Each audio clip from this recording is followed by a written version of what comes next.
the I'm a Fan Of podcast, music, comedy, and more. Joe Manning, welcome. Dude. Thanks for making it right before your big move. I really appreciate you squeezing me in here. But we were just talking that you're from a small town in West Texas. And what kind of plant did you say was in the town? It's near a carbon black plant. Carbon black. And a petroleum factory. Yeah. So and carbon black is the your tires are black, Mm-hmm. and that color comes from a carbon black plant. What I mean, So it's, you hear about like coal mine towns and things like that. You don't hear about carbon black towns, but it seems like a similar vibe already. yes, I mean, there's a reason you don't hear a lot about it, right? It's because Yeah. it's like you want to avoid it. But the petroleum plants from my grandpa basically fed his family. So every time we would drive by, he would say, "Right there's the bread and butter." So that's just kind of like, Yeah, man, those Yeah. West Texas towns. It's strange because you have lots of like hardworking people that are making some pretty good money, Yeah. and then you have a lot of poor people, and then you have like just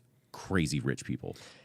it's very accurate. Yeah. Yeah. It's a weird area, and when you're driving through, especially like the only parts I've really gone through are more like oil related, like oil Yeah. fields, and it's just so weird to see like all the temporary but not temporary housing Mobile that is homes and super stuff. expensive Yeah. to rent because of all the people working out there. Mm-hmm. It's a crazy little town, and to know how much money and production flows through that area of Texas. It's insane. they always make the joke about like how much money drives from like Midland, Texas to Louisiana every weekend because it's all the guys going home or coming back for the shift. Yeah. And it's true, man. It's these giant big trucks and Yeah. 18-wheelers, and I mean, yeah, it was fun to grow up there. But How long did you live there? so I lived there we got there in 2012, and then I stayed until I graduated. So like 8 years. So your teenage years were all out there. Yeah, dude, I was in the desert for my teenage years, which was a very unique experience. I'm like, Is it fun? I love it. Yeah? Personally, I think it was like really great for me. Before that, we were in like Dallas and then Houston, which was like fine. And I got to junior high, and we kind of realized like I think that I'm probably gonna be better in like a small town. We didn't move for me, but like it worked out really well for me because Junior high was in Houston. Yeah, junior high was in Houston. That was a weird time. That's Yeah. when I realized that it's just a big world. There's a lot of stuff going on. Oh yeah. And Houston just in itself is, I mean, I don't really like going to Houston, honestly. I drive through Houston. If there's a specific thing to go for, which I haven't really found a lot of yet, then I'll go. But it's an intense town if you don't know the lay of the land. Yeah. And I mean, just it's just so. I mean, we're from Texas, so Right. for us to say a city is big, like an air, like it's too far to get across town and stuff, that's a big ass city. Yeah. Um, Well, for me, I was H-Town hold it down. Like that's my Yeah. wife is from Houston, so I pull for Houston.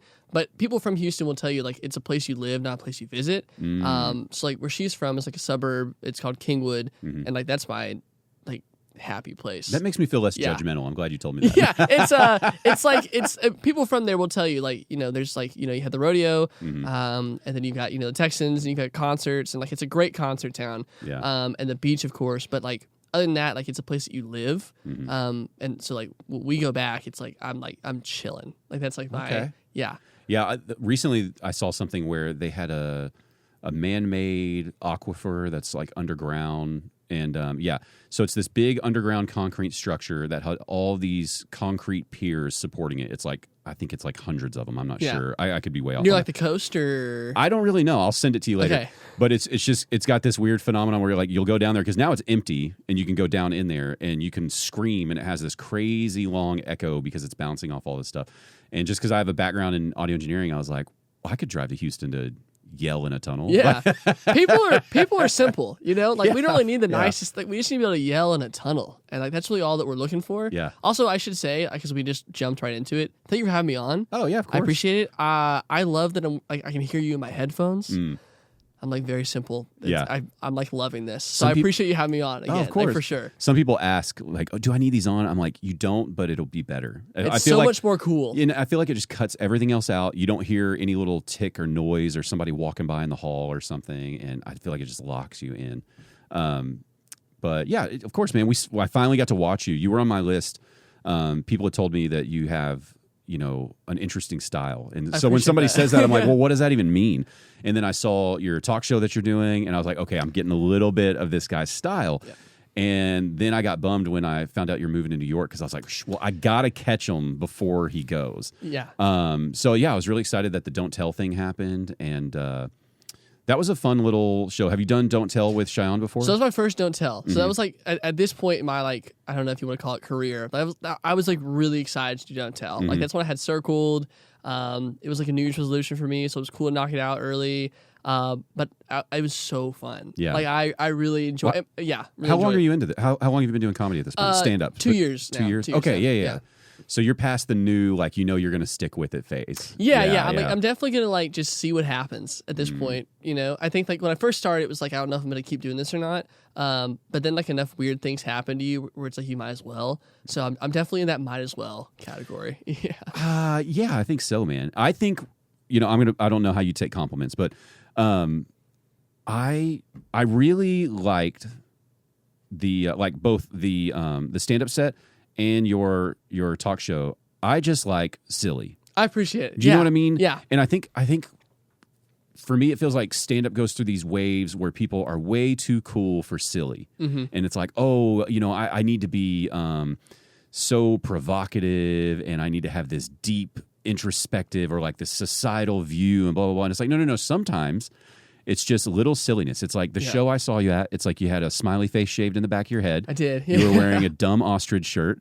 And it's just like, yeah, sometimes we can just like, aren't we out on a Friday night to have a good time? And somebody else can handle the deep stuff. I'm just going to make you laugh for a little bit. Well, I really do try and just have like fun with things. Like I think fun is just like so fun. Yeah. And I know like even like when I meet new people or like go into a new scene, like I know that I can come off as like a lot at first, but I think my natural reaction is just like, are we not all here just to have like fun? Yeah.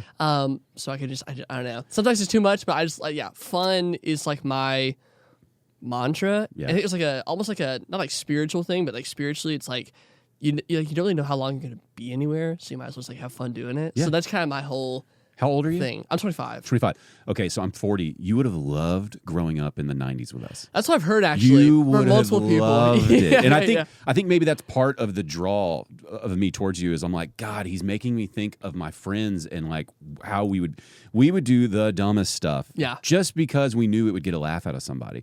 And this was, like we were doing like Nokia phones, so you're not filming anything. Right. It was just for fun, just to tell the story when you went back to school on Monday or something. And we had that era of like Jackass, like Blink 182 was really popular, and it was all just silliness. And if you go back and watch any of the comedy movies from that era, like It was a different like Road Trip, a different tone. Yeah. Right? Like there was no like big deep like meaning or like philosophical jerk. Yeah. No. And we weren't all trying to be successful on social media. We were just trying to make our friends laugh. Yeah. It was a different aim. Well, even like the ads, like I love watching like, the old commercials, and it's like this is an insane thing they put out there, and it was just for fun, Yeah. just to see what would happen. Yeah. The only people coming close to that, but it's not funny, is Red Bull, where they just do the most insane things that have nothing to do with energy drinks. Yeah. But we're all like, well, Red Bull's the king of energy drinks, right? Yeah. I mean, some of the old Super Bowl commercials, I mean, they're just... I love when like the unhinged like Pepsi commercial pops up, or like the Doritos commercial. Yes. And it's like that went through so many people before it went like to the screen. Yeah. I'd be curious if it went through a lot of people or if there was just a little group who was like, leave them alone. They spin gold. Like the Boys Club, just like we're in charge of this one. Yeah. Yeah. I get Or that. because now it feels like maybe it does go through too many people, where like somebody wrote something great for a commercial and then 10 people had to get their idea put on it. And then after that, 5 more were like, well, we don't want to offend this or portray that, whatever that may be. And so we got to water it all down. I don't know, but I wonder. It feels like advertising is very gutless right now. The last like great unhinged commercial, I don't even remember this. It's probably like 10 years ago. It was when the guy is looking for like the Viagra pill in his bathroom, and it falls out the window into his Fiat. And it's a commercial for like a Fiat with like an extended like room in the cab. That was the last like great unhinged commercial I think I've seen. So the car extended. That's hilarious. Yeah. There was one that sticks with me that's super funny. It was a condom commercial, and it's from another country. The other countries have like great commercials. Do whatever they want. Yeah. So it was some European country, and the guy is dating a woman, and he's at her house, like, and he like opens a door. He thinks it's her bedroom, but it's the sister. and the sister's like in a seductive pose, and she's like, I'm into you. Let's go right now. I want some. Yeah. And so he's looking for a condom, and he sprints down to the car to go get a condom out of his car. And when he hops in the car and shuts the door to like reach into the glove box, his girlfriend, the sister, is in the car, and she's like, "Oh my God, you passed the test!" Like it was all. I've seen. Yeah, I know it was all exactly just a what you're talking scam to about. see Yes. if he was going to hook up with the sister, and he Yes. just like, because the condom was there, he like lucked into it, and they're like, it was something like saves you in more ways than one, Right. or some whatever. But yeah, I mean, They also guilt trip you hard overseas, though. I don't know if you've seen the commercials of like the slow down, it saves lives. But the one that sticks with me is the one where the guy's like pulling out into like a one-way road, and the car, like everything freezes, and he gets out of the car. He's like, my kid's in the car. He's like, well, you shouldn't have been driving. So it's like, this is insane. yeah. It's just like an insane. No, let's go back to funny. Yeah, No. yeah, exactly. Yeah, I do. I think if you had a time machine and you could go to the 90s and 2000s just for like a couple weeks, and just, like if you went to like Warp Tour. Have you ever heard of that? Never even heard of Yeah, it. you should just, it's just 90s, 2000s nostalgia, but all this like punk rock, pop punk rock, like kind of alternative music, whatever at the time. Not only was it very popular, but it was like radio was still popular. So you could hear all of this just driving down. We weren't having to stream things. You didn't have to have the album. A lot of these bands were just kind of known, right? Yeah. Vans sponsored the Warp Tour. So the shoe company Vans. So it was the Vans Warp Tour. And it was put on by this guy, Kevin Lyman, who just wanted to put on festivals. So he arranged a festival that traveled around the country. It would have anywhere from probably like 30 to 50 bands, depending on the stop and how big it was. And they would all tour together in like a caravan. And you Just would, fun. It sounds yeah, fun. so where Yeah. Fair Park is down here? Yes. So like Warp Tour was at Fair Park. The inside stage might have a couple of bands in it, but that was the smaller stage. The stages were set up in the parking lot, and they'd have like one on this side, one on that side. So while this one's playing, this one's setting up. And there were so many good bands on it that you'd go look at the, they had this big inflatable chart with the band lineup for the day for the 8 stages they have. And there'd be like 2 main stages, and then there'd be like progressively smaller stages. And so you'd have to go like, oh my God, this band's playing at 3 here, but this one's also playing at 3 here. And you had to like really decide like, fuck, who am I going to skip? Yeah. Because you're not going to watch the YouTube video of it later. It's not going to exist. Like you had to be in the moment. It's happening now. Yeah. Yeah. And they had, all sorts of like weird vendors and things going on there. There would be like a half pipe with people doing like skateboards and BMX, all this kind of stuff just going nuts. And I'm trying to think when the first one I went to was, but let's just say it was like 2000. Okay. All that, the ticket was still like $20. Dude. Right? Yeah. And it was just such a, like, it was the best balance of, they had some corporate sponsorships, right? But it was still this, no, we're going to make it real, like a real experience you can pay a reasonable amount of money for. Go see some wild and crazy things, your favorite bands, and then go home and tell all the stories later. You would have loved it, man. Yeah. That was just like one little facet of it. Well, anytime you can just like my favorite thing people do now is like when artists will do a bunch of collabs or comedians do a bunch of collabs, or really just anything where like a group of people who were like collectively known get together. It's my favorite thing in the world because it is like you're just having fun. Like you're just having fun, and like you've agreed by doing this like weird unorthodox thing now that you're there to just have fun. Like, it's my favorite. So yeah, 30 to 50 bands in one place. That sounds amazing. And you would get these bands that just, you would have these moments because these bands might be on the road together for 2 months out of the summer for the Warp Tour only. Right. So they're all hanging out, they're driving around, they're eating together every night, they're seeing each other every day. So now they're trying to like one up their performances. And so you might just see someone do a backflip off of a 20-foot tall speaker stack into the crowd. Just because. Just because they're like, fuck it, I don't care, just great stuff. And then there'd be like random, like there was a band called The Used that was on one of the tours, and the lead singer was known to have like drug issues and problems. What? And so he's coming out strung out, and he doesn't know where he is, and he's like, we're really happy to be here in Houston, Texas. And they're like, boo, because we're here in Dallas. Yeah, of somewhere course. else. And he's like, oh, sorry, Dallas. Like, I didn't mean it, man. just like real rock moments where it's like, yeah, there's not some handler making sure he didn't just shoot up heroin before the set. Like, it's happening. Yeah. Whatever's happening is happening right now. I mean, so much that was made on heroin, though, right? So, I mean, I guess there's almost like, I'm not going to look because we're here. Drugs are definitely one of those things where, you know, it's like you don't want the worst side of it to happen to people, but you see, it is hard to say there's never a benefit. Well, they always point to the Beatles, right? They always point to the Beatles, or like that's when like their music changed, right? Like Yellow Submarine, and I'm not like it's gonna sound like I like know a ton about music. I do not. I know about this one thing specifically. Okay. My dad always talk about like that's when the music changed and started doing acid. Is like that very specific moment in like their discography or whatever. Yeah.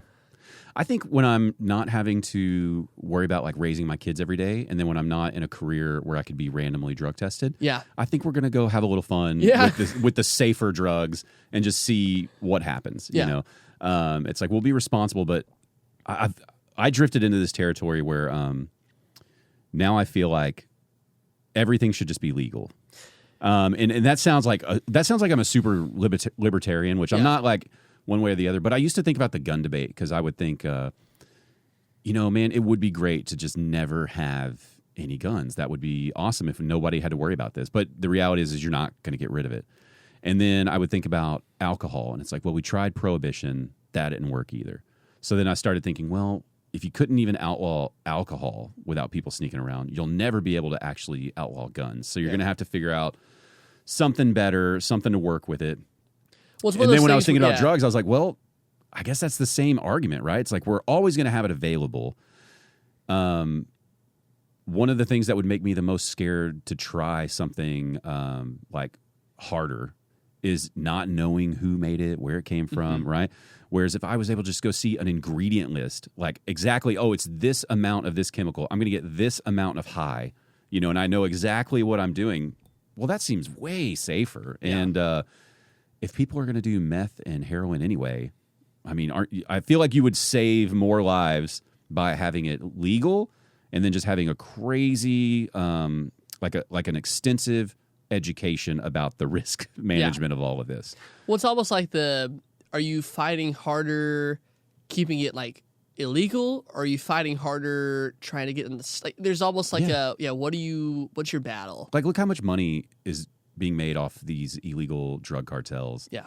And it's like we haven't put a dent. We haven't put a dent in this, you know? And so at that point you're thinking, well, maybe we should pivot. Like, what's the safest way we could do this? So it's like, oh yeah, if you want to do, let's talk about something more harmless, right? It's like if you just want to do mushrooms this weekend, right? Wouldn't it be great to just know the potency of what you're purchasing from a professional who has a shop that you can go talk to? I mean, that seems like the way to go. And then just if they legalized all this, I would just have to have a chat with my son, just be like, listen, heroin's crazy. I've never done it. But like, look at what it does to a lot of people. This is very high risk, low reward. Like, you could have a great time on this, but you could also get so hooked that you're just going to ruin your entire life. Well, as someone who's like not a drug user, you could almost then like make the argument that by like exposing people to what it could do by making it legal, you almost like bring it in. Like, you know, like not everyone's going to use drugs when it's like now legal, and you see that like Tom down the street is now on meth, and now his wife left, and he's having to sell the house, and it's like, okay, maybe there's actually a pro to exposing people and then seeing actually that's a terrible idea. Yeah.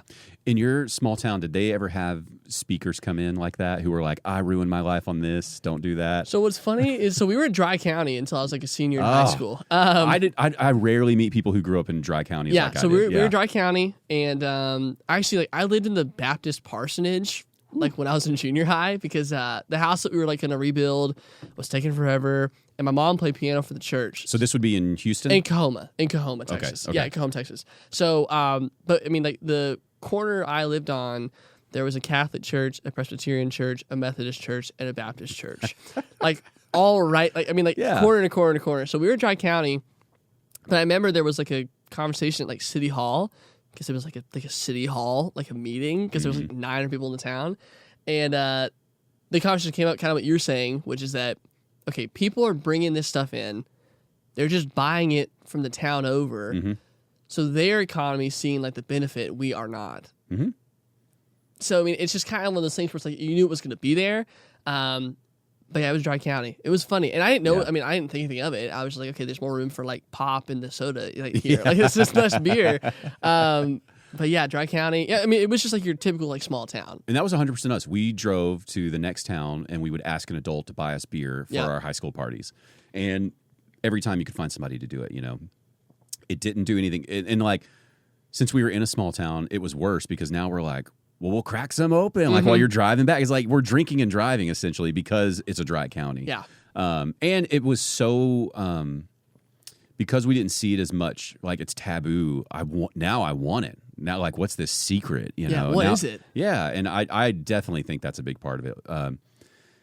Like once it's readily available and it's unimpressive, right? At that point, it's just like, okay, do you have alcoholism in your family? We should probably talk. When you realize it tastes like not that great, actually, and like your head hurts and your stomach. I was gonna bring like some Liquid Death, but I got late. I know people bring like beer on the show sometimes, and I was telling my wife, I was like, yeah, people bring beer on the show sometimes. I am so bad at drinking. Yeah. I'm like so, and not even like I drink a lot and didn't do something dumb. Like I'm just like I can do one like beer and I'll fall asleep. Like I'm so. My favorite thing in the world is the Mike's Hard Lemonade, the purple one. Yeah. And I brought it to work for a happy hour, and they were like, I haven't had one of these since I was like 14 years old. But that's all I can do. Like I'm like so. Like it's got enough sugar in it to keep you awake. Yeah. Still. Like I'm so bad at drinking. Well, I felt bad. Palos, I don't know if you've met him, but yes, we talked about this. Yeah, he came on the show and he was like, "Yeah, I know people bring you drinks," and he's like got shots and all this stuff. And I was like, "Man, I stopped drinking. Like, not like I'm not like on a sober kick. I'm trying to lose weight. I'm trying to get healthier in certain ways. And it's like you can't drink and do that." And so he was like, "Well, I guess more for me." And I was like, "All right, yeah, have fun." But I haven't had any alcohol in probably like 3 months at this point. Good for you, man. Yeah. And especially right now, like we have a newborn, she's 5 months old. So the thought of like, drinking tonight and feeling shitty tomorrow while dealing with a baby, I'm like, I can't do that. Yeah. I had a quarter of a Miller Lite on our anniversary because my wife was like, hey, I want you to take me to this bar. She wanted to get a drink called a lemon drop because they make them really well at this place. And she was like, we'll do that before we go, because we had to have a really tame anniversary with the kids. We went and like watched a movie, got some dinner, and so I had like a quarter of a Miller Lite, just to not be sitting next to you without anything while you're drinking. Right. I always feel bad at bars because I just want to sit there and like hang out. Again, this goes back to the fun thing. I just want to have fun at the bar, but you can't go and like not buy something. Yeah. So I've been on like a real like NA kick lately, or I just like a Red Bull or like a water. Yeah. Or I just am like really nice. That's to me. Like, if I'm nice to you, that's like my drink, basically. I'll say the non-drinker, and it's not related to like alcoholism. That's a power move, even if you're not trying to do that. I appreciate it. There's a confidence with that of where it's like everyone's drinking, and you're like, yeah, I'll just take a bottle of water, and people, what? And it's like, yeah. And then if you can still have the fun with that, that's a power move. I don't think you even worry about changing that. Just be you. Dude, I appreciate that. Especially in the comedy world, right? Because people think open mics and shows, you got to drink, you got to mingle, you've got to network. And it's like, ugh. No, I think you just need to be nice, fun, and write good comedy. Yeah. And fun fact, networking is just messing around. Yeah. It's no one like is there to take phone numbers. I don't think. For you, it's just messing around. Yeah. But you're going to eventually start bumping into people, especially when you get up to like the New York comedy scene, right? Where there's going to be even more people, where like they're just talking to you in this weird way where it's like phony sales talk. It's hard to describe. And I don't know if they even realize they're doing it, but like they watched like too many TikToks on how to network or something, and they're trying to use that energy with it where it's like, hey, great to meet you, blah, blah, blah. But it's actually phony, Right. And it starts turning into like, well, follow me, I'll follow you, and blah, blah, all this stuff's like, oh God, man, I didn't want to do any of this. I thought we were just talking. Yeah, I thought we were just hanging out, like and discussing our future plans and how we can like coincide. And yeah, I know what you're talking about. And I don't get any of that. I didn't get any of that until this show, and people will be like, what are you doing? Like, I just came to check out a show. Just came to watch this, and then all of a sudden it has to turn into like a weird pitch of something, and I'm like, first thing I tell them is I'm like, I don't have that much power or like influence. Like Yeah. you're talking to the wrong What person. kind of pool do you think I have Exactly. here? Yeah. I get It's that. like this is self-funded and like it's just me. Like I don't have this team of people who can skyrocket you to anything. So, and every now and then you'll get some weird messages about like coming on the show. Like, what are your requirements? Like, what are you looking for in the show? And I'm like, well, it's called I'm a Fan of. And I just want to like whatever it is. And they're you like, just need to be cool. but it's That's like, really- do you need this amount of followers or these things, those things? And I'm like, nope. I feel like you just got to do something that I enjoy. And then I want to learn more about you. And that's about it. And they kind of don't understand it. And then we both agree it's just not a good fit. Yeah. But yeah, I guess you're going to start running into it more. yeah. Well, we got some of that with with TalkShow. I think that I really want to like address this if that's possible. Mm-hmm. We filmed it all in one day, which All your episodes? yeah. So I don't know. I don't know if we talked about this or not. So No. I thought you had been doing multiple. That was all one day. How many episodes is it? 26. Good God. You did 26 episodes in one day. So what we did was we were trying to like. First, I need to shout my wife here because she was like a big part of this. It was a notes app idea in July, and what I wanted to bring up at some point in the show, what I love about your show and the other podcasts in the area, there seems to be this idea that you can't do these things until you've like hit a certain like level, and that's so lame because it's fun. And it shouldn't be fun when you get to a certain point. It should just be fun, period. Yeah. So with TalkShow, we wanted to do something like that where it's like, okay, everyone like wants to do something like this. We should just do it. But studio time is expensive and camera equipment and all that. So we just rented an Airbnb in like Lower Greenville. I told the host I was there for a funeral, so we got cheaper, which is crazy. And we got to the front door, and there's a Ring doorbell on it, and we're not supposed to have more than 3 people in the house. So we snuck all the equipment into the back window and just took apart their bedroom and built the set that you see on like the Instagram stories. Whoa. Yeah. We should not have been doing it. How were the guests coming in? So the guests are coming in through the front door. We had we did 5 interviews on. How did you get around the Ring camera, though, and only having... It was an act of God that we never had more than 5 people in the room at once. Oh. So we had 5 people coming on Friday night, all within 20 minutes of each other, and then the other 21 were on Saturday. My God. Yeah, it was crazy. It was crazy. It was. What I'll say was there was a moment when I was like, I cannot believe that people are buying into this, and it's when we had Michael Pasfar, he's on, and we're sitting in there. It's 10:30 at night in this kind of sketchy area in an Airbnb, an apartment I do not own. And here is a father. He has children, and I've convinced him to come over to this house and let me do a fake interview with him. And that's when I realized, okay, this might this is kind of working a little bit, right? And then Saturday we did interviews from 8 a.m. to 5 p.m. and then I went home and did not look at it for a week, basically. Yeah. Well, I mean, to your credit, you seem fresh on each interview. It doesn't seem like somebody who's been beat down talking to people all day. Thanks, man. Yeah. I tried to change the ties every couple interviews, so I had 8 different ties, so it looked like it was spaced out. Yeah. And then our cameraman Sean is a wizard. He was if he wasn't there, it wouldn't have worked. If Reese was not there, who's my wife, basically texting the comics where to go, what time to come in, it wouldn't have worked. So it was very much a collective effort, but I was exhausted after that. Yeah. It was the reason. Shout out to your wife, by the way. Dude. What a good woman to take on that, essentially a management role for this, just because you guys are in love. Yeah, no, she and it was funny that she's this dumb idea, let's do it. Well, a couple of the comics were wanting her to come escort them in, and she was like, "No, just come to the door." And it was so funny. But yeah, I mean, That's awesome. It was super cool. But the reason I bring it up is because I get people ask me "Hey, can I come on this week?" And it's I would love to have you on this week.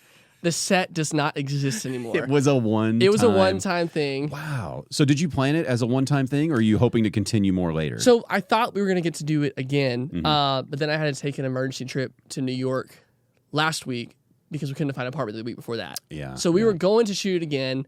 I had a list ready. Basically, everyone that asked me to be on was going to be on, and we were going to do it, and then it just fell through, unfortunately. Wow. Yeah. That I mean, I already enjoyed it. Like I know it's like I'm sure some of the inspiration comes from like shows like Between Two Ferns and things like that. Yeah. But and so it's like I love that, and I'm one of those. It's like, yeah, Key and Peele is essentially the Chappelle Show, but it's also not. And I like that we have both, right? And so that's kind of, I was like, oh my God, he's doing a Between Two Ferns thing. But it's like you and Zach Galifianakis are never going to be the same people. So it's like you can do your own version where it's still fun. And, like, I don't know. I do like it. I like it a lot. I like that the set is limited on purpose the way you did it. It's great. But I love it more knowing now that you put that much hustle into it. I appreciate it. It was really just like, how can we make this space work? Which is, the cheapest we can. Yeah. But that's a hard thing to do, right? Because you can do something, like you could say, oh, I want to make it look not cheap, but like how would you describe? Yeah, I mean, what just it looks kind of wonky, right? Bare bones. Kind of like but someone would just be like, okay, great. So like, since it's going to be just bare bones, like we can just do it on this couch, like next to this wall, and it's like, yeah, but that looks really shitty. I don't know how to describe it. It's like that.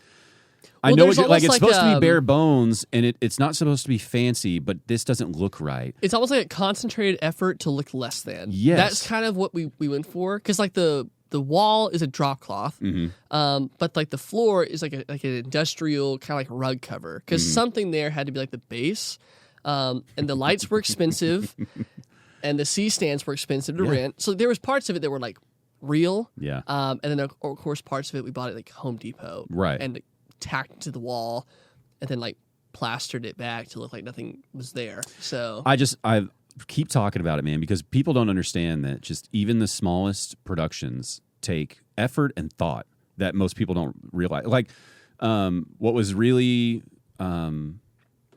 rewarding, but also very frustrating, was after I finished Lawrence Rosales' special, that I would have people reaching out wanting to work together, which I was like, this is incredible. Right. I love this. Thank you so much for reaching out. And like, I want to work on things. This is great. So I do encourage that. Like, I want people to reach out to work on projects, but then the realistic view was like out the window. Yeah. I was like, well, tell me about, what you're trying to do. And they'd be like, nothing crazy. I have a show in 2 weeks. I'm just thinking like 5 cameras. I want to record maybe 2 to 3 shows. And it's like, no, like this is a huge undertaking, and I can't even get that together in 2 weeks. Yeah. Like, and I would talk to them, at first I was like, well, what are you wanting to get out of this? And it's like, I just want like some clips. It's like, this is a waste of effort for clips. Yeah. And then somebody who's like trying to film something to release and like progress their career, it's like, well, are you planning to, like, are you going to try to maybe hit the road in any sense? Like, do you want to try to open for people, and do you want to try to host at other places? Like, even just, Arkansas, Oklahoma. Like, I'm not saying you got to go on a national tour, but if you don't have a plan as you're releasing this, then like, kind of what's the point of you going through this effort? Because the next question would be like, have you thought about your budget? And I don't even mean me making a dime, because I haven't profited any money off the stuff I filmed. It's only been expense. And it's like, because, if you're saying 5 cameras, that's 5 camera operators. Well, that's 5 cameras you have to edit too. Yeah. And so like my buddy, when we were talking storage about it, space. Yeah, storage. When we were talking about it, he was like, I get keep talking. This flickering is just bothering me. Oh, no, you're good. It's like, we can do a camera here, we can do a camera here, and we can do a camera here, and then we can do this. And I was like, dude, I really appreciate that. I am the one editing this though, so let's do 1 camera, because I'm not doing 3. I can't do, like right now we're doing on CapCut demo. The whole thing. Hey. I appreciate it, man. Respect. Keep going. But yeah, I mean, we it was just really cool to get all these people, and some people, I mean, you've seen it obviously, came in like with a character. Like Kinsey Ford was like so rude to me. It was amazing. Tim Davies was super rude to me. Josh Thorpe had a character in, like ready to go. I'm gonna forget. Basically, like there's only a couple people who like didn't understand fully what it was. But then as soon as we hit record, like clicked in, So I was very thankful that like the group that I think I reached out to like 50 people. We had 31 scheduled, and we ended up with 26. Yeah. And for me, like going back to the whole budget thing, like I said that I needed to have like 15 to make it profitable, quote unquote, which sounds like a lot smarter than I am.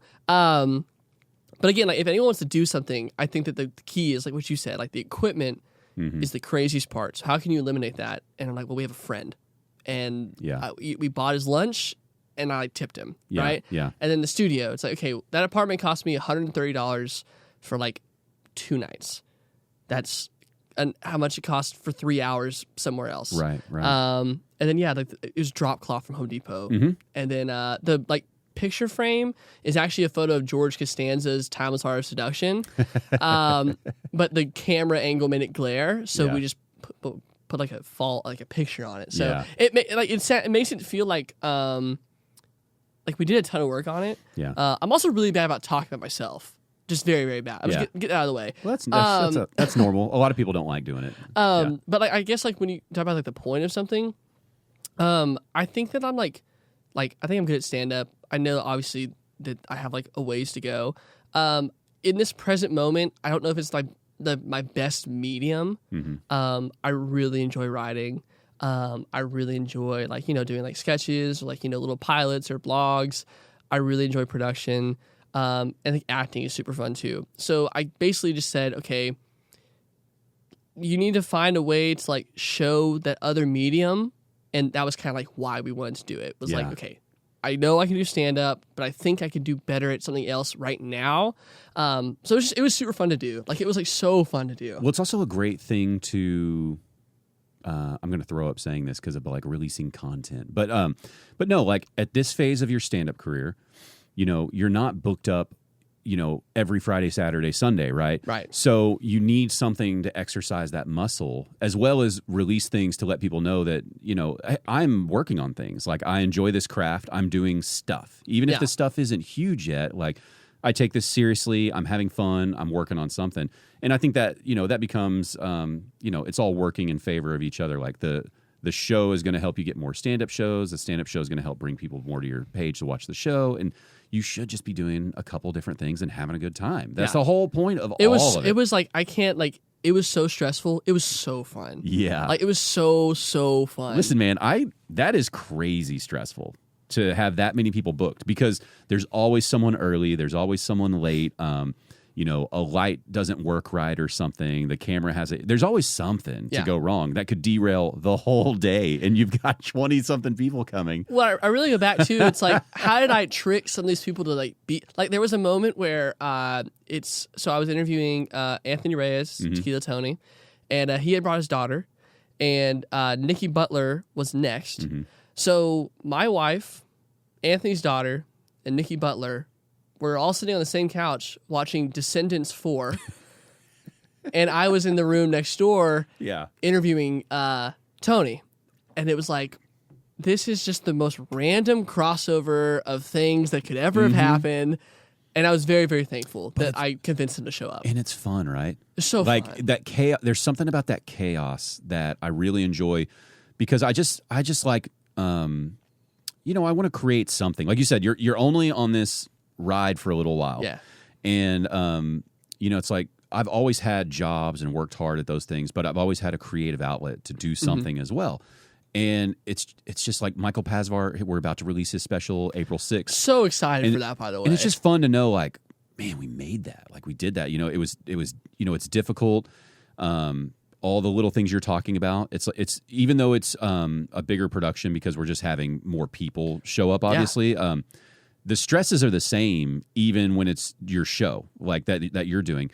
It's still all the same worries, like I actually, now I recognize some of the things that were in your clips because it's like I'm using the same C-stands, but I'm using them to these lights that are in here.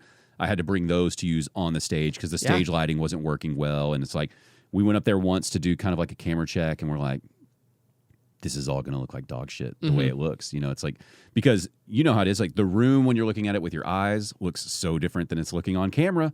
And if you miss a little thing, all of a sudden you're like, the whole thing looks like shit. We lit this wrong. The backdrop looks weird. Why is my skin that color? Like all that stuff. Yeah. And then when you finish it, even if it still has faults, you're like, yeah, but we made something. And like other people are too, they're cowards and they're not trying to make something. And so even when the worst looking comedy special or sounding comedy special comes out of our area, I still like I don't have the nerve to tear it apart because it's like, yeah, but even though this kind of sucks from a production standpoint, it's like I know they probably put a lot of effort into trying to make this work, and it just wasn't their night, or they just sometimes you just don't have the knowledge, like because one day when Lawrence Rosales is a famous comic and he's ready to tell it all, I can't wait to tell the story of filming his thing, because it was just one problem after another when we were trying to set up, of just the most ridiculous roadblocks we were running into. And even when that was done, when you release it, you're like, man, like despite all that, we got something out there. This is great. It's fun to like problem solve yes. too. Like, I mean, it's not, but like when you do it, it's like our first issue was we walked in the room and the bedroom was not as big as it was on the photo, of course. So we had to take the mattress out of the bed and then put the camera in the bed frame, like against the wall. Yeah. And that was like okay, cool. We can do this, And then the back window didn't close. And I tried to stay there that night, and I said, nope, I'm going home. So, like, you mean the window wouldn't close, like, while you're trying? Yeah, so the window wouldn't close. So I was going to stay there on Friday night. Yeah. And then I was like, that's a terrible idea. But did you leave your equipment in there with the window that wouldn't close? So I did not. We took the equipment with us, but the set was in there, and it was like, I was on the hook for this unit, I guess, which was the other kind of scary part. Was like, if anything happens in here, I am on the hook for this. But like, it's to your point. It's like, when you're able to like do something and like fix it and like make it work, it's like very empowering, because it's the exact opposite of empowering when it's like, this is all stacked against me. Right now, you know? Well, and how much did you learn from that experience too now? Like the next time you go to film something or record anything, you're so far ahead of the game now because you just had this crash course and setting it up in an environment that is not ideal at all, right? I don't know if y'all ran into this, but it's like the things you don't think about, like the air conditioner noise. That was one because some of you can hear the static in some of the clips, even though I think it's kind of funny because it's like that awkward, but the air conditioner should have been off the whole time. It was not. We should have like put more blinds up on some of the windows. They were not. We should have probably like put like U-Haul blankets up on some of the cracks. We did not. Yeah, stuff like that. When you say put the U-Haul blankets up, is that for light or sound? For sound. For sound, yeah. Because something like you can I can hear it. I like fix it and edit, but like conversation like the next room. Yes, yeah. That's like, what was that? It's like, oh, it's Reese saying, oh, hey, thank you for coming in, and it's like, yeah. Well, so same problem. Like I have to figure out how to mic crowds in a better way. Like I feel like I know how to do it well, right? But when I'm editing, I still catch myself hearing too much distinct laughter or a cough or like just stuff where you start to pinpoint a singular person in the crowd, and it drives me insane. And the average person, they're just not going to hear it. Yeah. But I know it's like, ooh, if I could get that out, if I can mic it in a way where it's, because you're playing this game where you're trying to get close enough to get the laughs, but you are now you're picking up all the details. Like if you open up a beer can, we're going to hear it. Whereas if I back it away where I don't hear that stuff, well, now the laughs kind of sound a little weak, and it's not really representing what was happening in the room. And we're not doing like Pazwar's show was a crowd of I think 200. Yeah. So like, I mean, that's 200 people. We're thrilled with that. We loved it. And in the moment, you're just hearing that roar. But miking it, I noticed, I was like, why do these famous specials, does the crowd sound like a roaring crowd rather than where I can go like, okay, I recognize 10 laughs in each group. And it's like, oh yeah, well they're doing it at a theater with 1,500 people. So the roar is just different. And like every tool you could ever possibly use for sound. Well, I think also too, like something I've been doing in like some of the editing, and this kind of sounds like what you're talking about, is like, what you know because you watched it, but an audience member doesn't know. Like some of the clips are like, well, this isn't going to make sense. It's like, well, it doesn't make sense to me, but someone who's never seen it before will have no idea. Yeah, you're right. I know. Because we even had little changes where we had concepts for like, and I know you haven't watched this, so it's hard to understand. I'm excited to watch it though. It's February 6th or April 6th. Yeah, April 6th, yeah. Right now it's March 26th when we're recording this, and I'm not sure when your episode's going to be out, but So it's very close. It's like less than 2 weeks away. Hey, you know what? It might be on now, and you should might go watch be. it. Go check You it should out. check It's it on the out. I'm a Fan of YouTube channel. But the intro, like I watched some critique. It was just some random person that critiqued comedy specials. I can still find the YouTube video, and I'll send it to you, where they were just saying, basically, it was somebody who was probably into like film and cinema and, you know, very whatever. But they brought up a good point. They were like, comedy specials are really weird in the way that we film them, the way that we light them. And one of the examples they used was Norm Macdonald had something recorded where he's coming out on the stage that's like kind of glitz and glamour and bright lights, and it's got these giant initials ND behind him, and he's in like a suit maybe. And you're using like these cameras where they're like flying across the stage and these intense shots. It's like none of that represents Norm's vibe at all. Yeah. You know, and so that really stuck with me of, you know, and they had several examples, but his really stood out because it's like, well, he's one of the greatest. And if you had a hard time capturing his style on this, that says a lot, because he should be very easy to translate his style, right? And so that's when I really started thinking about, okay, things like set design are very important, and then just camera angles, right? Like what way do you want to look at things to catch this person the right way, whatever that means, and then also like what can you do within your budget? My biggest constraint right now is budget. But the other thing was they talked about comedy special introductions. They're like, well, there's always like a weird thing at the start. And then there's like crazy fast camera cuts, and we're showing the crowd like, look how famous I am, look how popular I am, and it's got to be like kind of mania.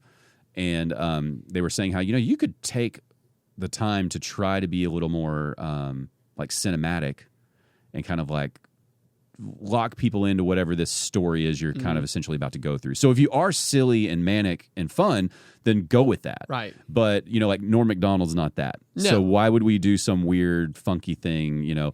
And the example they used that was pretty interesting was at that time, Gerard Carmichael's special, what's it called?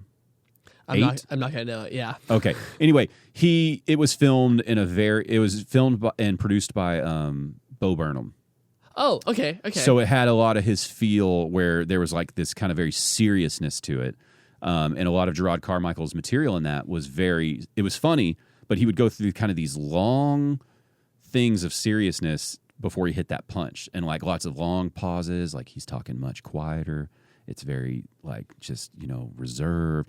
So it was all these really like tight camera angles on his face, and you're like really getting sucked into his thing. And then all of a sudden the punch would come, good laughs and all that kind of stuff. But the way it was filmed was very different. And I was like, oh, I think I'm picking up on what this person's kind of complaining about.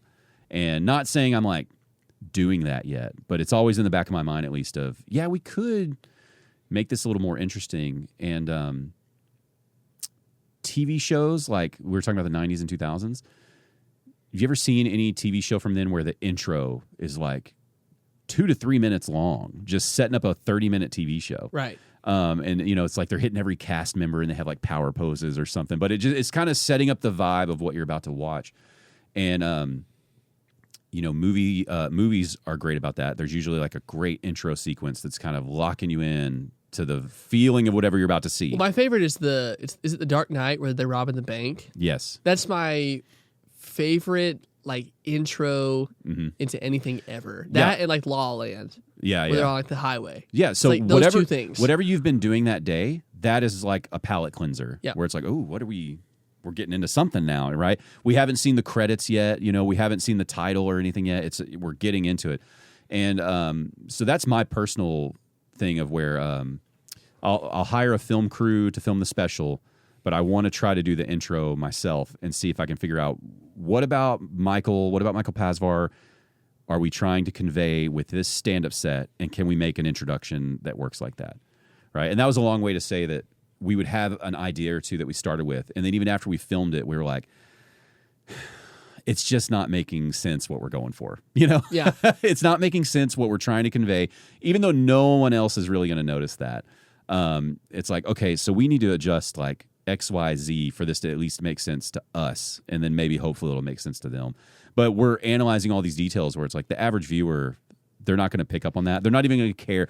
My little thing where I'm like, well, I did this to show that. It's like an Easter egg of what's foreshadowing. It's like, yeah, they didn't catch that. They don't give a shit. but I'm going to be happy with it. You guys should have done like Boomer Sooner in the beginning or something like that, you know? You know, maybe there is something like that in there. Maybe there's a little the Sooner something. Schooner maybe just like comes in and then it's back a pass bar. Yeah, and it's one of those like, maybe people watch it and are like, that's fucking stupid. Just get to the comedy. But I don't care. I like it. Lame. And, That's lame. And Pazvar likes it. And it's like, man, I want to stretch my creative legs a little where I can. And we were able to do that with Lawrence's. If y'all listening have had a chance to watch it, because his whole set was he felt like a loser for his meth addictions and his anger issues and ruining his life, and that was a lot of his set. Right. But the core of the set, by the time he started getting to the end of it, was how basically like he's past that and turning over this new leaf and he's starting this new life. But when we were talking about kind of his intro, he's like, you know, I kind of want to just feel like this guy who's like dressed up for the occasion, but I'm like alone because I'm a loser. And like, you know, it wasn't like I feel like a loser. He's like, at this point in my life, I'm a loser. Yeah. You know, where did you guys film that? Because the escalator, I was like unfamiliar with. I saw it today. Yeah. The clip you posted. Is Hyenas Dallas. Okay. Got it. So if that's the dart rail escalator, I don't know if you've ever been to that club yet. Have you been there? I've been to the area. At first, I was like, "Is this like L.A.?" Mm-mm. I felt like kind of like I've never That's seen it before. Mockingbird Station. So Oh, when wow. you're There it is. when you go to Hyenas, are you coming up the steps or the elevator? I'm usually just walking from the steps. The steps with like all the shopping center. Yes. Yeah. So not the station. Yeah. So if you just go past that to the station, that's where the escalators are. Like you're literally 30 feet from that. It's a cool area for it's good. shot. Yeah. It's good. All of that lighting worked out perfectly because, again, it's lighting like when you're there in person, you're like, God, this is terrible lighting. It hurts my eyes, blah, blah, blah.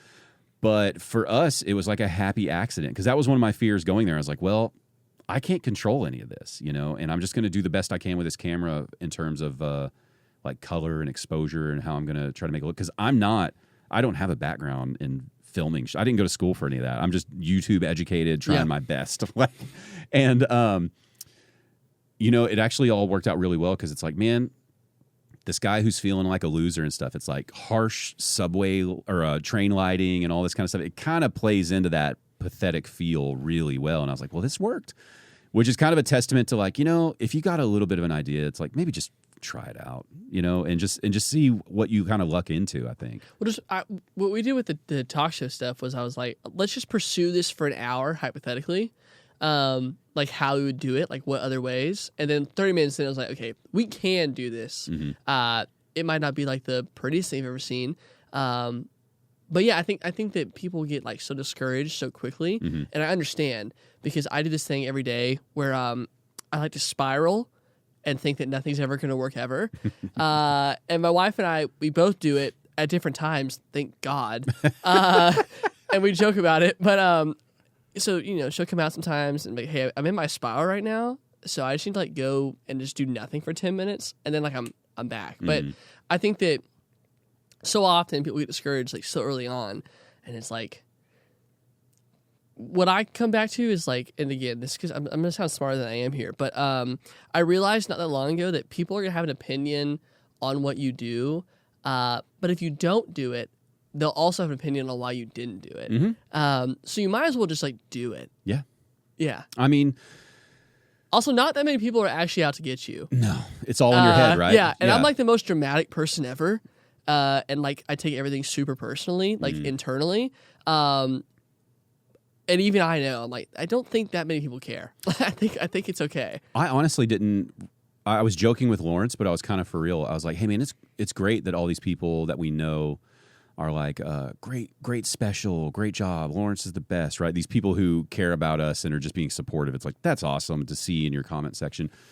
I was like, but when the first negative one rolled in, I was like, there you go, buddy. I was like, this is actually the real world. Yeah. And the fact that someone is watching it enough to kind of shit on it a little bit, it's like, okay, at least we know it's getting outside of our bubble now. That's good. And it's like, yeah, you're not really doing it right anyway until you got a couple people talking shit. I've got some crazy stuff on YouTube. Like, I had a YouTube short. A guy, I mean, he it was probably like 130 characters, and I was just like, about a short. Yeah, and I was like, I don't even know what is like I think I replied with like BetterHelp.com, like a link to therapy. And then he was like, "That's the funniest thing you've said." And I was like, "This is crazy. I don't even know what's." But I put it on my story, Sure. and people interact with it. So it's like, well, I guess I win either way. And that's just the real world, right? 8 billion people. They're not.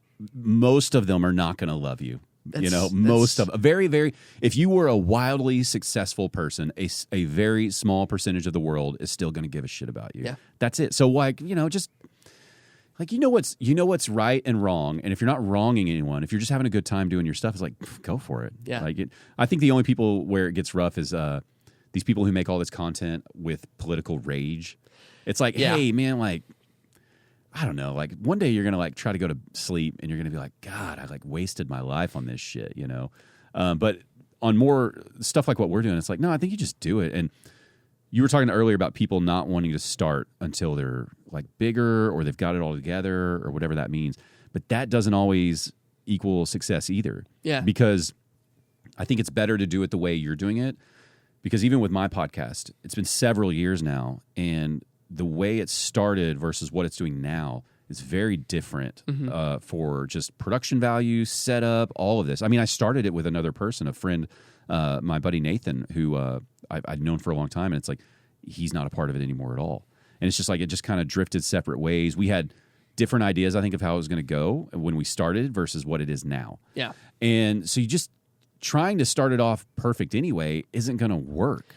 Because there's just going to be all these lessons. Originally, I wanted it to be audio only because I was like, I don't want video to like cheapen it and take it away. I like the audio experience of a podcast, which I do. But then you realize like, well, the world is video now, so you've got to do it. Yeah, it's all visual. Yeah, and then so it's like, okay, well, I don't know shit about cameras. Now I got to figure this out. And then you set up cameras. You're like, that looks great.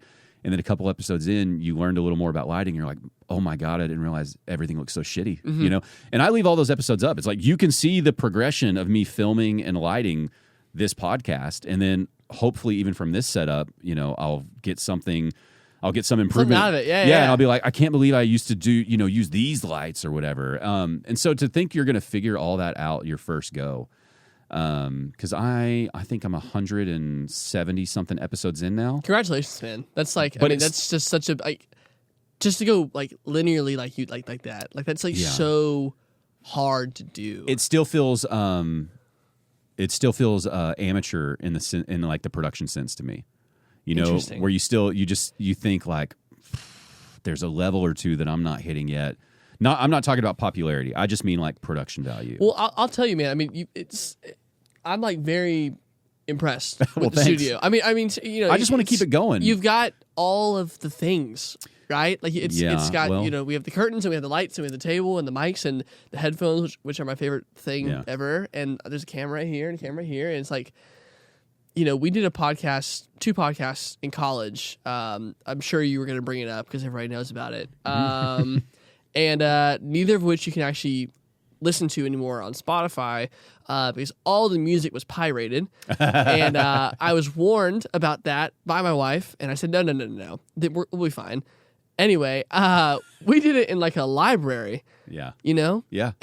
This is, Well, it's each choice just came from, okay, this part of it sounds terrible or looks terrible. And then it's just, neurotic internet research on how this stuff works. Because, I'm sure you learned on the set of your Airbnb experience, even though it was quick.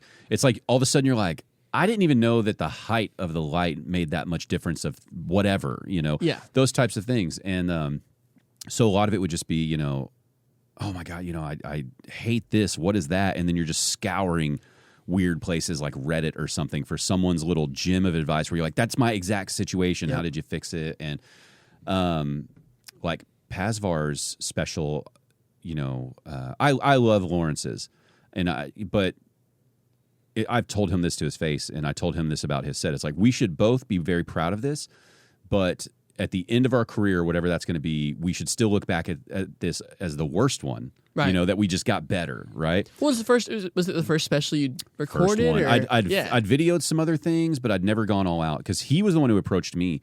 He was like, hey, man, I want to record something, and I'd like you to be a part of it. And originally, I think he wanted to do just an audio album.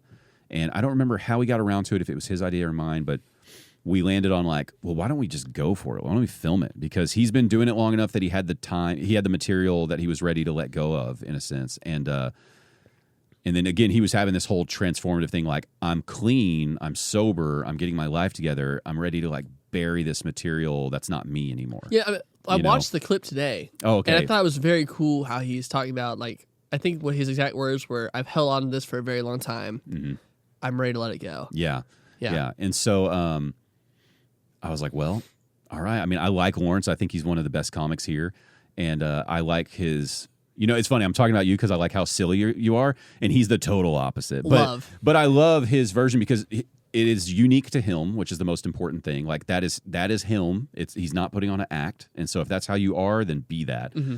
And then his life experiences are just so unique to the average life experience. That's like, yeah, man, you kind of need to talk about this stuff, But I felt so much pressure because I was like, well, I don't know what the fuck I'm doing. And this guy's trusting me. He's going to have people come out to the show. We're going to tell people we're releasing it. And he's worked on this for 10 years, right. 10 years. And we, like I said, I don't want to like air it all out, but we just had all sorts of issues too.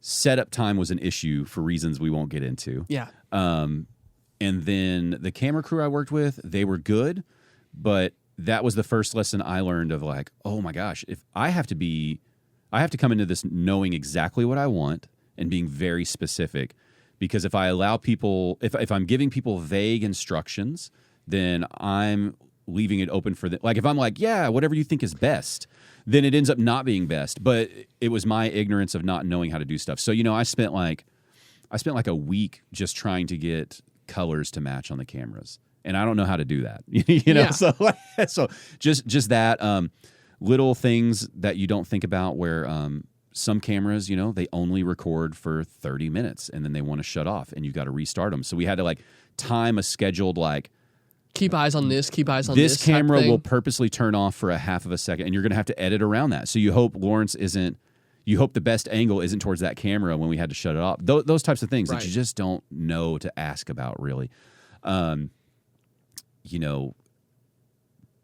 Hyper communication about what you want out of this because they're not in your head. So they have no idea. They're camera guys who are just trying to do what you're telling them and you're not giving them good instructions. Yeah. So, like one guy, I was like, yeah, I want to see him from this side. And it's like, I'd like you to follow him. And somehow we got lost in our communication.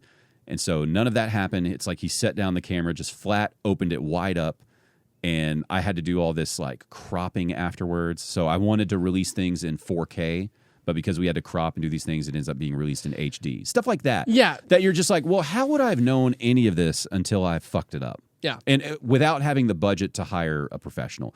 Because it's like, yeah, if you want to go drop $20,000 and hire a director of photography to run all of this for you, they're going to know all of that. Right. But do you have $20,000? No, I don't. But even if you spent the $20,000 on the photographer and you didn't tell them how you wanted it, yes, it would be professionally done wrong. Yeah, exactly. So it's yeah, and so that was a big learning curve. Was going, well, I have to first figure out what it is. Like, I need to learn how to be a better communicator about what I want, what I'm looking for, and then I also need to be able to make a decision where it's like, I want this.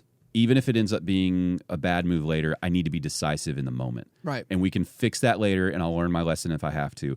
But I found if I'm more decisive and just kind of stick with it, it ends up working out better because at least it's clear. There's not this like, well, we could do it like this or that. And this camera person's like, I mean, you're paying me. Can you just tell me what to do? Yeah. Can you tell me how you would like it? Because I don't know what you want, bud.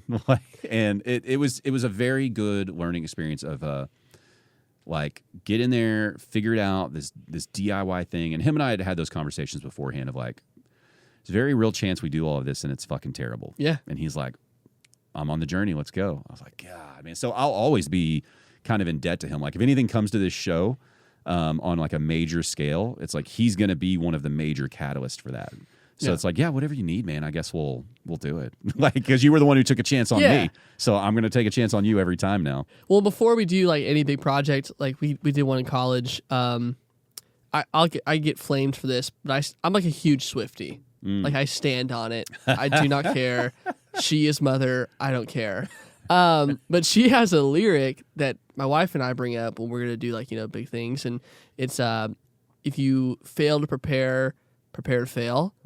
And, that's also just my way of like plugging her. But I mean, it's kind of what you talked about where it's like if you don't tell people how you want this done, if you're putting it in their hands, you can't be mad when it's not exactly what you expected. Yeah. And I'm lucky that like Sean, we'd worked together before on like another really silly project. So he kind of knew. Is this the camera guy? The camera guy. Okay. Yeah, the camera wizard, as I call him. Who's also, he's a musician. I used to like watch him like just work. And I was like, I don't even know how that's possible, the things that you're doing. But yeah, I mean, it's what you talked about. It's like, it's preparation, it's understanding, it's communicating.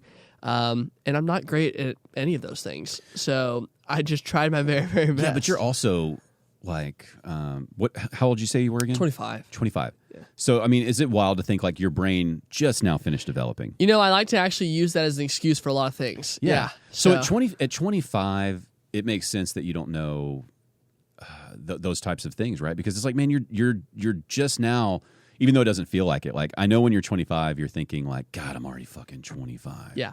Can I say one thing? I'm out on age. What do you mean? I'm so over age. I think we're in the golden age of age. Okay. This idea of like shelf life. I'm so over it. Yeah. Because I'm feeling pressure that I don't have a reality show or an album or a huge following because these 22-year-olds do. And it also makes me like sick that like you have people who get to like their 50s and their 60s and it's like, well, I'm done. It's like, so this is a random like rant, but I'm so over it. I'm so over it. Yeah, I just had a musician on, Paul Shalda, and he was a guitar player for this guy Charles Bradley for a while. Is that his name? Jesus, I hope I didn't fuck that name up. Let me double check. Yeah, Charles Bradley. Charles Bradley is a modern soul singer. Like, he didn't become popular until it was like 2010 or 11 or 12, and he was in his 60s. Yeah. And he was playing a form of music that is essentially outdated, but he was doing it so well that it's like all of a sudden in his 60s, he like got his comeuppance and he had a massive following. Yeah. And, he was famous from this. And so it's like, yeah, I mean, talent doesn't really care about an age. Yeah. I think. I'm also the worst at taking my own advice because I would love for it to happen tomorrow, but I just 25 though, like I resonate with that because I remember thinking at 25, at 30, like every, whatever it is for most people, like 5 years, 10 years. Yeah. You're looking back going like, I thought I'd be here or there or whatever. And, but if you go talk to most truly successful people that it's long lasting, it's like they all felt that way. And there was never a moment. It was just constant progression that felt so slow and casual. But even just comedy for you, right? At 25, if you really think about your comedy journey, what you've done over 2 years, you have been taking an aggressive approach. Like, you're trying things, you're doing things. Yeah. And then imagine, right? Imagine if one of your clips from the show or stand-up, it just went insanely viral, or you had a Kill Tony moment that just like went off the deep end, and like you are in comedy at least a household name now. And they're like, we want you to do an hour. We want you to come to this club and do an hour. You could admit like, I don't think I'm prepared for an hour. Yeah, I do this in my head where it's like, okay, if you had it all right now, like what would change? You'd squander it. Yeah, I don't know what I would do. You would mess it up. Yep. Your people that paid money to come see you would be disappointed because the clip that whatever went viral was so high caliber. They're just assuming you've got an hour of that. Yeah. Because they don't know the game that you're like releasing clips and doing all that. And so you would be better off turning down a lot of that stuff. It's like, yeah, you might get some money. You might make some money doing these headlining things. But unless if you were able to just crack down and go, look, I can't headline now, but I can headline in 6 months. And then you just put in some phenomenal amount of work. It's probably doable. But how many of these people are doing that? No. Yeah. And even then, I mean, any kind of artistic skill like that, I mean, you can't. What do you think is the thing you're the best at? Like, let's say, we're not talking comedy, but what's just a hobby, a skill you have? You're not doing it for fame or whatever. You just enjoy doing it, and you're like, yeah, I'm pretty good at this. I'm like pretty good at thrifting. Thrifting? Yeah. Okay. So as unique as that sounds, it's like there's little lessons that you can't learn until you screwed it up. Yeah. Right? Very true. You know, and it's like you can't rush that in a year. It's hard. Like, and you couldn't just give me all your advice about thrifting and then I go out this weekend and get it done. Yeah. It's like you know, I'd come back and be like, dude, I went out this weekend and I thought this and that and I grabbed this, and you're like, oh yeah, no, when you see that, don't do that. That's dry rot. Yeah. Don't go to that part of town. That's not where you want. Right. That's a bad tag. That only comes from like, oh, my wife and I, we went out Saturday and went to 5 different stores and we got lunch.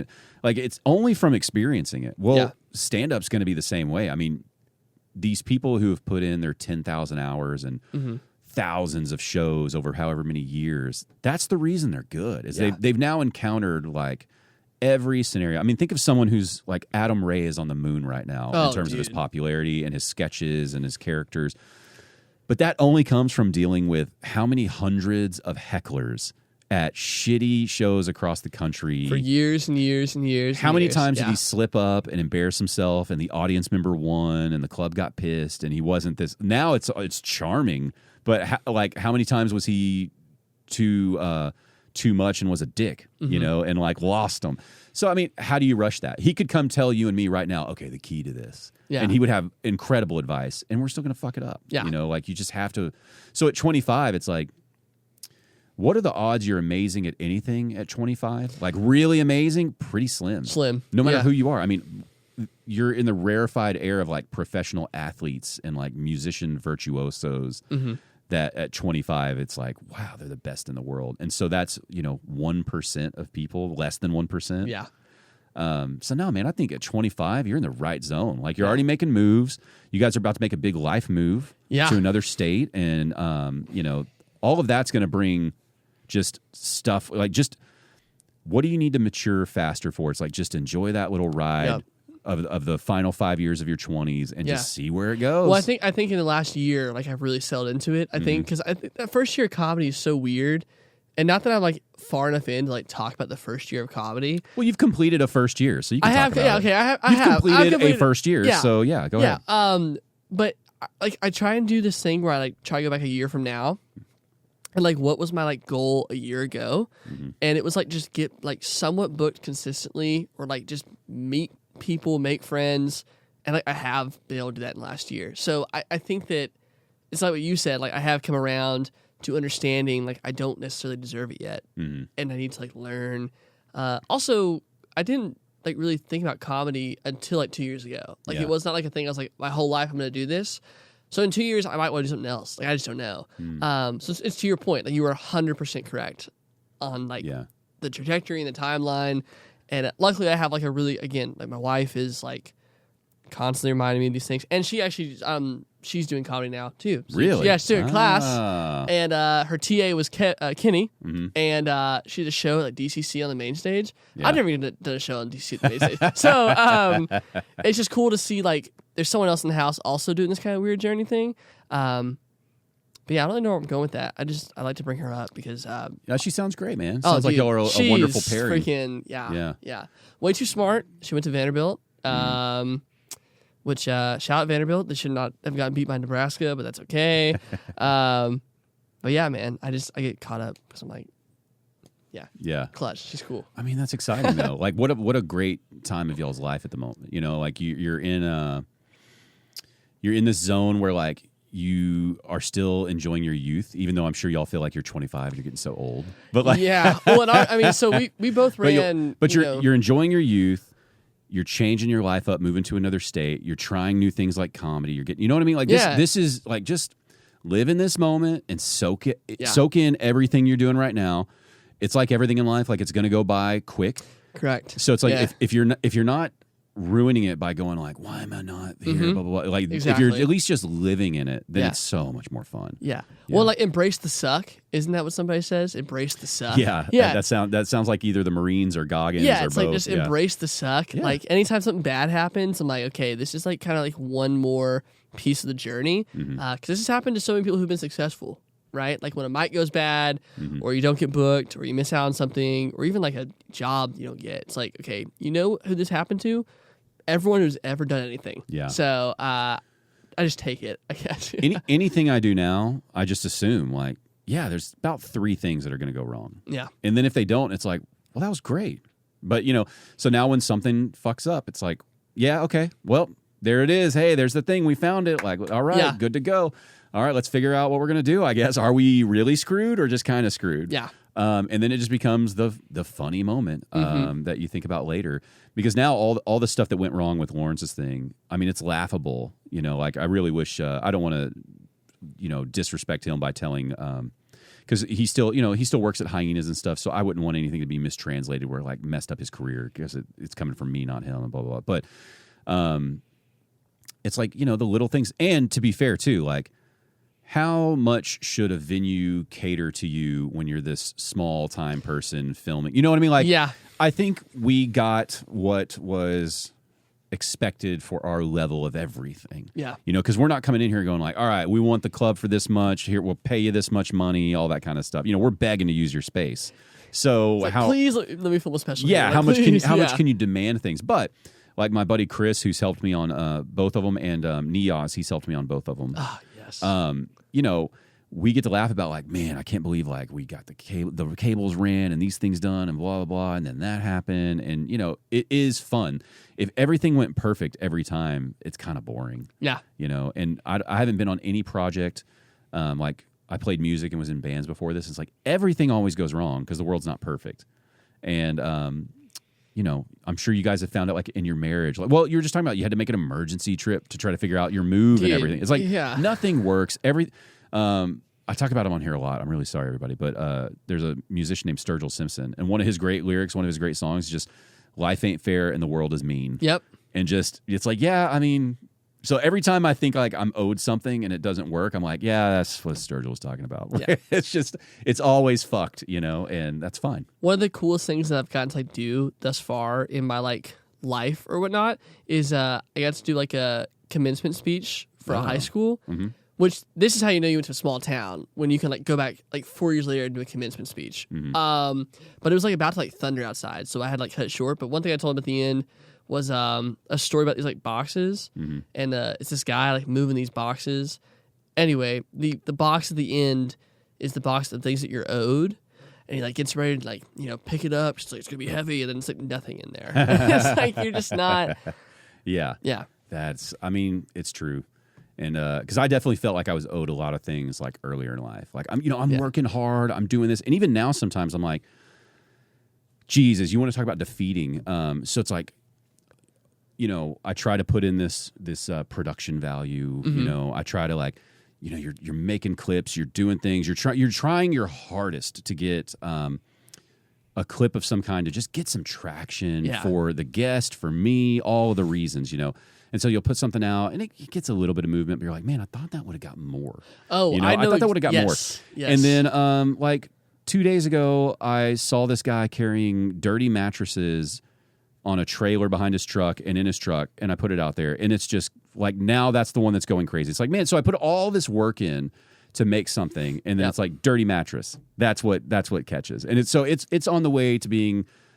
Currently, it's my second most successful clip I've ever put out there, and it's probably going to go to number 1. Yeah, and it's like cool. My 2 best TikToks are faceless memes. I'm just like dumb stuff. One of them was like a screen recording with a dumb caption, and one was a screenshot with the caption. Yeah, and like the 2 of those either have like 150,000 likes, and everything else might have like 5,000. Yeah, combined. Yeah, and what's making me frustrated too is like the mattress video is actually gaining me like followers. Yeah. Like they're like, well, I'll follow this account, and it's like, really? Yeah. I mean, I'm happy you're here. Thanks. But like that's what it took to rope you in. And, my wife's teasing me. She's like, well, what you gotta, the content you got now. Yeah. And I'm like, no, we're sticking to the dirty plan. Mattress people. Yeah. Well, do you want a clip? I can give you a clip. No, whatever you want to do is fine with me. Well, this is actually something that I've been wanting to say on here. Okay. I know you've talked about conspiracy theories in the past on the show. And I have one that I have like recently come up with that I just like would like to say to the world first. Okay. I think. Sorry, let me be more serious for the clip. I think that Jeffrey Epstein killed Princess Diana. Okay. Like in all seriousness. Okay, go on. Okay. So here's my theory. Mm-hmm.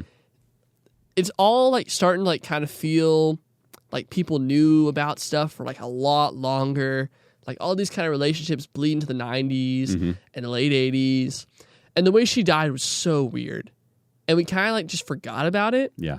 But I think in some world, like she found out Andrew was like a freak and a crazy person. And he definitely did not get in trouble first on the island. Like he was probably doing stuff in the 90s there as well.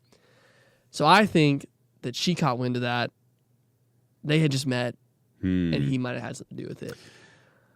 You know, this is why I hate conspiracies, is because you can convince me pretty easily on some of the stuff, because there are other people now saying that that's why some of these famous, like rock stars who committed suicide in weird ways. Oh, right. That all of these people, it's like right when they caught wind of this, and supposedly they were gonna do a documentary or something about this, and then it's like, they committed suicide. Sorry about that. Yeah. And it's like, well, you don't want to think there's a group of elites that are running a pedophile ring and killing anyone who finds out about it. But boy, have you read anything about some like, of it's starting to make sense. Like it could be that way, right? Have you read anything about like Laurel Canyon in the 60s? No. So there's this book they talk about on Rogan. That's California, right? Yeah. So this is kind of where like the whole like the flower power and the anti-war, like the early rock scene started, was in Laurel Canyon. And I'm like, this is from the book I read. They all got there at the same time before there was any music scene there, which was weird. And all of these people had like these weird ties to like the CIA and the government and the military, like Crosby, Still, and Nash. All three of their dads like very high up in the military. And not maybe Jim Morrison, like his dad. Yeah, I've heard that. Yeah, was like on the boat that might have been like the false flag operation in Vietnam. Like Jack Nicholson, they all ran around with these like young Turks, they called them, who were all involved, like Frank Zappa, and like Manson was just like weird ties. Yeah. There's a whole book about Manson. Is it Chaos? I need to read. I have Chaos on my shelf. I haven't read it yet. Yeah, I'm pretty sure that's the one. It was the one that was Greg Fitzsimmons' neighbor that wrote it. Yeah, and it started as a paper, and then it was like, wait a second, there's too much here. Yeah, that one. So I made a mistake. I bought the audiobook. Oh, geez. And it's like the narrator's just not doing it for me. It's like I need to get the hard copy and read through it. So I haven't made it all the way through, but that seems very real. I don't know. It's just part of it too is like just you're doing this at 25. It's like when you get to 40, like me, and you've seen more, because this is probably one of the first major transitions in the world you've seen in terms of like Epstein, Iran, Palestine, Ukraine, all this stuff. Yeah. Even like the last 5 years are things I've never. Right. I was like, I know this was a thing that this happened. Like, so for my generation, it's like the first time something like that happened was 9/11. Yeah. And then after that, there was like a housing banking crisis and all that. And so, I was way more optimistic and open to the idea that like everyone's trying their hardest to do the right thing, and things just go wrong sometimes. And that was one of the first conspiracies where I was like, did we allow 9/11 to happen in some way? Like I don't think we sent the planes, but boy, it just, things are real sketchy with this. Yeah. And we did all this right after they announced this weird budget deficit where they couldn't find the money and all this. And then you're like, none of the Pentagon cameras caught the plane crashing. None of them. Well, in Tower 7. One of the most falls. Well, that's the most like and so that was the first time where I'm like, oh my God, did George Bush know? And now it's like I don't know if George Bush would even be told those types of secrets anymore. But it's like the longer you're alive, you're like, I think they're manipulating everything all the time. Yeah. And all these people who I used to think were crazy are now making a lot of sense, and that makes me feel crazy. Yeah. But it makes a lot of sense. And then when you see just how much is influenced by money in general, like that's the new thing I learned in the last like 3 years. Yeah, is I didn't realize that anyone could just give these like CPACs. That's crazy. I know that's how it works. Mm-hmm. And you can influence the world if you got enough money. It's just, again, it's like I didn't. There's two things that I just like refuse to look into, and really just because I want to be ignorant to it. And one of them's like the 9/11 one. I just don't go super deep down the hole because what I think I want to keep. And I know that it might not be true. And the other problem is when you go too deep down it too, now all of a sudden you're listening to nut jobs on YouTube. That's the thing. Where it's like, my friend was a structural engineer, and it's like, why am I listening to you? Yeah. It's like, I should go touch grass or something else. Yeah. I don't know the physics of jet fuel burning and how, what stress load this one-of-a-kind building or two-of-a-kind building is supposed to be able to handle, right? And why am I assuming that this person knows? But then you see how many mainstream professionals, scientists, whatever, in whatever field, didn't necessarily get there because they were the smartest, right? So you get to a point like in your adulthood where you're like, oh my God, like every doctor isn't a great doctor and every scientist isn't a great scientist. And that's like one of the first like pull the cloak back of like, oh my God, like, so yeah, some of them are the worst and they just made it through. And sadly, they're the ones giving like a lot of advice all the time, So then you do learn, like, maybe this professional who's telling me that jet fuel can't melt this is fucking full of it or doesn't know, or like maybe they were the C student and there were these perfect conditions. I don't know. And it's like, so then you just start going like, can I trust anyone? I guess you just have to go off your best instinct and hope you're not the fucking dumbass. Yeah. Like, I think what I've really just tried to take is like, there's always two sides to every story. And that's been like a big thing for me just in like developmental years or whatever. It's like, like someone comes off in traffic. I'm like, I'm mad. I don't know what's going on with them, you know? So, and it's the same with all that stuff. It's like, I don't really know the full story. Yeah. But it is interesting. It's pretty weird. I've been trying to do like fun ones. Like one I've come up with is that Big Weather and Big Grocery Store are in on it together. So when they're like to sell products like when there's a disaster. I mean, like when the companies are like, if you don't go buy food and bread, you might not ever get there again. Yeah. It's like, I don't know if that's true, but I'm gonna go buy bread, like a ton of bread now, I guess. So that sounds crazy, right? Like why would something like a grocery store manipulate us like that to sell products, right? But we've all seen what other brands will do to manipulate us to buy products.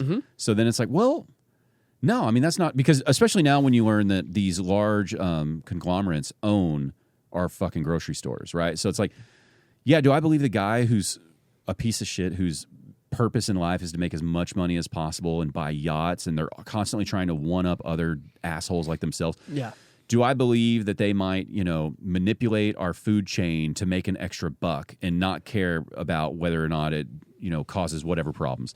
For instance, I don't know if it's real. I should do research. So you should go look this up. Don't trust me. But someone just posted a video of like, have you noticed Cholula, the sauce? It tastes different. No, I have not. Well, I don't eat Cholula. I like Tabasco. Okay, I was a Tabasco guy, so yeah. So I was like, oh, this is weird. And they're like, yeah, so recently Cholula was bought by this company, and they used to use this ingredient, and instead they are now using this ingredient, which technically is the same as this ingredient, but there's a process when you use it, blah, blah, blah, that changes this, that, and the other, and all of a sudden, like, the ingredient label goes from, 3 ingredients to, like, 6 or whatever it is. Interesting. And it's like, well, whoever owned the hot sauce first was just thinking like, what's going to taste really great? Not, okay, how can we get 5% more profit for the next 3 quarters off the hot sauce business? Because it's just a little ripple in their portfolio of other businesses probably. And it's like that has been the biggest upsetting thing in adulthood, is like corporate greed. Because I don't want to say all corporations. Some corporations probably do it okay. Yeah. But the greediest corporations, it's like that truly is what's ruining our world, where it's like, can't we just leave some things cool and fun and nice and go like, hey, on potato chips, you're really only ever going to make $30 million a year. We do potato, salt, we fry them. You got to spend this much on marketing and packaging, and that's just kind of the way it is. And we realized people buy about this many chips, and it's never really going to get too. Sometimes it's a little higher, a little lower, but this is pretty steady. And we're happy being a $30 million company, And instead, they're like, yeah, but can we get chips up to $100 million? Yeah. It's like, well, we can't sell anymore. And it's like, well, can we cut costs though? Can we fire some people? And can we use shitty ingredients? And can we put the bag maybe like I don't know, can we put like 1 gram less in every like bag? a quarter full. Yeah, maybe? across 50 million bags, we'll be making this. And it's like, God, go fuck yourself. Yeah. You know, like, can nothing be sacred? Like, Every couple weeks, I think a story comes out, and I chalk it up to, I will never understand, like because to me, when you hear the stories like about that, it's like no, they did all this to make a couple $100 million extra. It's like my mind doesn't work that way. Mm-hmm. Like I can't get in that headspace because I have a business degree, so I understand a little bit about like all that. But there's a certain mindset you put yourself in where it's like no, money over everything. And I can't, I physically can't put myself in that space to understand it. It's weird. I mean, we live here in East Dallas, but like when I go to work, it's like I'll drive through a more affluent neighborhood, and it's like I love the drive because it's beautiful homes, beautiful trees, and it's like I'd much rather do that than go on the highway to get where I'm going. Yeah. But you see some of that. It's like, man, the competition over here of keeping up with the Joneses, and you just look around, and you're like, are that many people that rich? And sadly, it's like, God, they are. Yeah. They are, and they're not even at the tip of the iceberg of like billionaire, like 100 millionaires, billionaires. These are people making millions, but they still think like, God, I only made 8 million this year. Yeah. Or whatever. I don't know.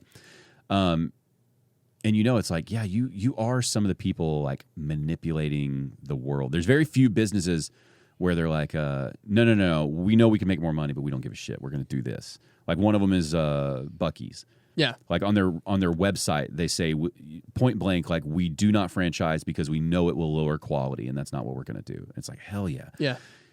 If they franchised, the amount of money they would make and the amount of stores that would go up in like 5 years, I mean, billionaires, right? Yeah. If they're, I don't know if they're a billionaire already, but knowing like you're going to take the slow growth path, and you're going to stay off the stock market. Like, don't ever let Buc-ee's be traded because that's going to kill it too, right? Yeah. And then how many times have you held a piss or paid more money for a snack to go to Buc-ee's? Go to Buc-ee's. Yeah. Because it's just an experience now. And it's like, I want the clean bathrooms. I want the friendly workers. And, well, there's this sweet spot between like capitalism and greed. Yes. Because my generation, so there's some buzzwords. Yeah, tell me. Educate me. There's some buzzwords that 25-year-olds use a lot, and I understand it because we're being fed it. And it's it's capitalism and it's billionaires. And there's like, you say those words and there's only one meaning for each one because that's kind of like how we've been pitted against each other. But like there's capitalism is good until it becomes greed. And like billionaires, some of them just worked hard. Some of them did not. Yeah. Right? So there's like this, again, it's the two sides of every story. But yeah, there's these buzzwords that we're getting fed that it's like, it can only mean just one thing. There's like people like Buc-ee's, like you said. It's like, well, I mean, they did capitalism, but not greed. And we're all benefiting from that capitalism when we take our trip down to Galveston or something. Yeah. Like you're benefiting from that, not going like, especially now me with like a wife and kids. It's like, do I want to take my son into this weird fucking roadside restroom and wonder like, one, is there going to be a weird crazy person? Yeah. Two, is it going to be disgusting? Like, is my son about to get some weird illness on our trip? Or do I want to go to the place where they're smiling, it's clean, there's hand sanitizers everywhere? I mean, like, it's a no-brainer. I'm winning from your capitalist views here. Yeah. I also don't know. I'm not like an economist or like a political person. But what I do understand a bit of is like marketing in the sense of there are these like media outlets who are just like marketing these ideas on both sides. Yeah. And it just makes me very like upset because it's like we're all arguing and we do not know what we're arguing about. And I think we all think the same thing kind of. So it just makes me very like upset. So I don't have like a strong political opinion about any of it. You shouldn't. I just see it from the outside and like we're all yelling about like, oh, you don't think billionaires are good, you think billionaires are bad, or capitalism's good or capitalism's bad. It's like the argument is it's skewed. Well, in my opinion, the billionaire thing, right? Yeah. Whether it even has a shred of truth with it, that's just the new abortion, the new immigration. It's the topic that we get to argue about while politicians actually fuck us over. Yeah. Because, with your business degree, right? It's like, it's not about the money that's coming in. It's about the money that's going out. Right. right? So our country, in my opinion, isn't fucked because we have billionaires here. It's because our tax dollars, all the money that goes into government, is not allocated correctly, and there's very little oversight of where it goes. And I think our current political machine is tied in too closely, obviously, with our news sources. So you can pick your Fox News or your CNN. Guess what? They both donate to campaigns to have the luxury of certain stories not being ran or to spin certain stories when things come up. Yeah. And that's just the reality. That's the way it is. Both of them are listed, I believe, as entertainment channels now, not news sources, so that they can skirt around that. And you're thinking like, great, I'll watch local news. And it's like, cool. ABC, NBC, whoever you want, go look and see who owns them. It's their affiliates, yeah. Yeah, because they're not some independent thing, okay? And they all have, like, you've seen those clips where 30, 40 news stations will have the exact same punch, you know, for the story. And it's like, well, where do you think that's coming from? Yeah. Okay? So your hardcore political view, left or right, you're being manipulated to think that way, whichever way it is, whether you love billionaires, hate billionaires, you're being manipulated. The truth is always gray and it's in the middle, and you can't generalize like that on anything, right? Yeah. But when you see all these politicians getting filthy fucking rich, when they should be not making much money, I mean, you should be making a good living so that you do a good job. Right. But because you're allowed to work. If you would like to make a bunch of money, you're allowed to do that. Yeah. But if the owner of Buc-ee's was a politician while they were starting Buc-ee's, you would go like, well, yeah, he got rich off the gas stations. We've seen the buildings and stuff. Like, we've been there. But when you're like, it's all stocks, That's super weird. That's kind of odd. Yeah. And it's like, how is it that you can create this wealth in 10 years?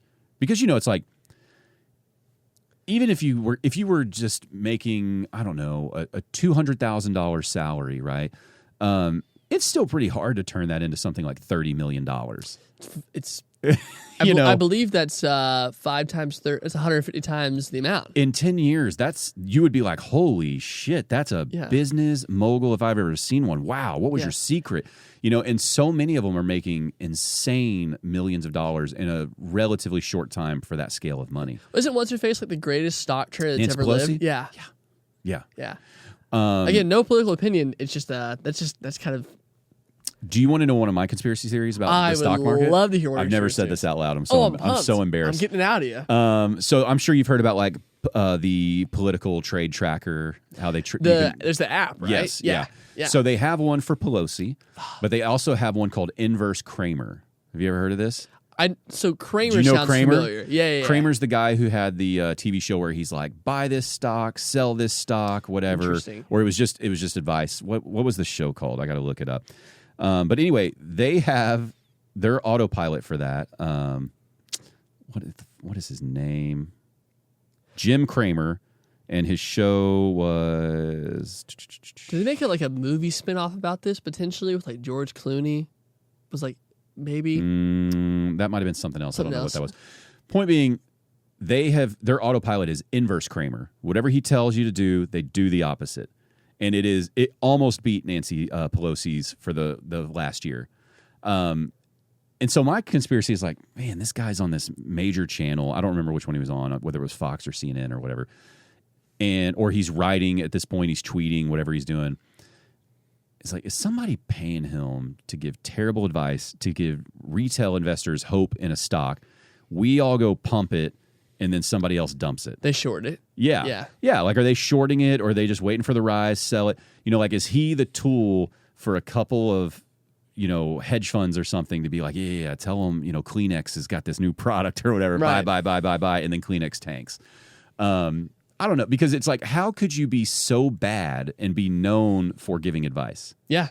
How is that possible? It's kind of odd. Isn't that your job? Yeah. How is someone going not doing what you told them to do, making them more money? Right. And it's like, you can go look. I think it's called Political Trade Tracker. You can find it on Instagram, and you can autopilot Inverse Kramer, and just it'll do it for you. And I think it was like Nancy Pelosi was number one, or maybe somebody beat her out right at the last minute. I can't remember for last year's gains. The Omar is also good.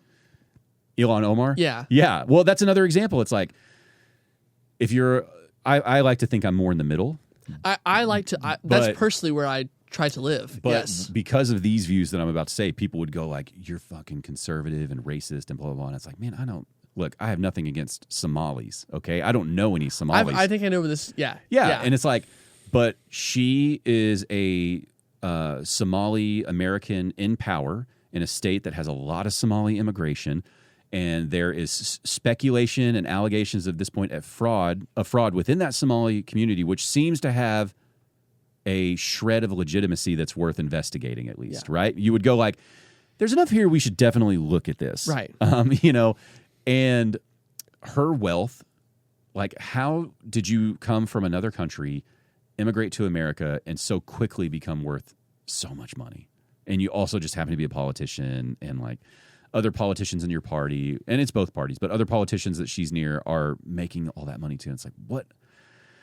You're making it hard for me to not believe the conspiracy. Yeah. Well, like, I don't want to be a kook. I want to give like grace to all, and I want to believe in our leaders, like all of them, right? Because they all should represent me, not just, one side.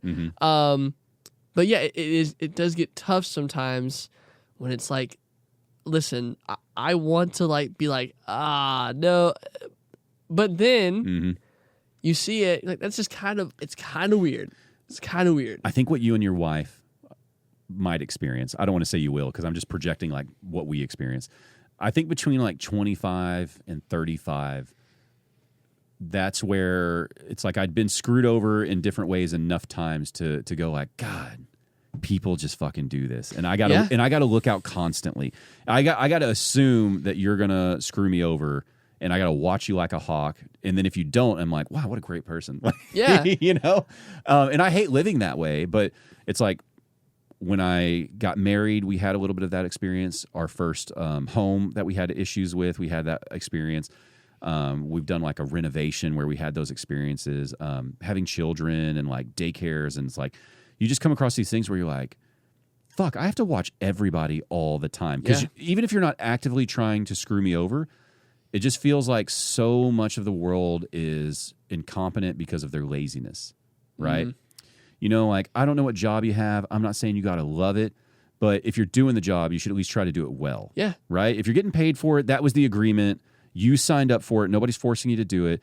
It's like I had a job stocking stuff at Dollar General, and it's like that's no one's dream job. But it's like, man, I had a boss that was cool enough. It's like he'd let me come in early, put some music on that like when the stores close, and you just figure out a way to like, let's just get it all done. I'm unskilled. I have no education at this time. Like, fuck it. This is what I got. Let's do the best we can with this. And it's like, I became assistant manager at Dollar General, and it's like, yeah, that's not like, no one's dreaming of that. But for me, being an unskilled, uneducated person at the time, that was at least an achievement. And It happened because I got in there and like showed a little hustle, cared about things that other people were too cool to care about, and do a good job. And then you carry that work ethic into whatever else you do later. And pretty soon you're doing stuff you actually love. Yeah. And now you've actually built your work ethic.